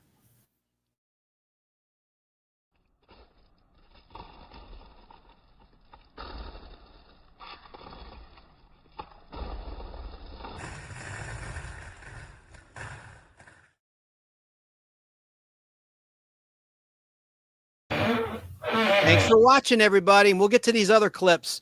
I have another tease for our Addams Family special. Look at Carol Burnett as Morticia Addams. Here's just a little sample of what's coming up in our new episode of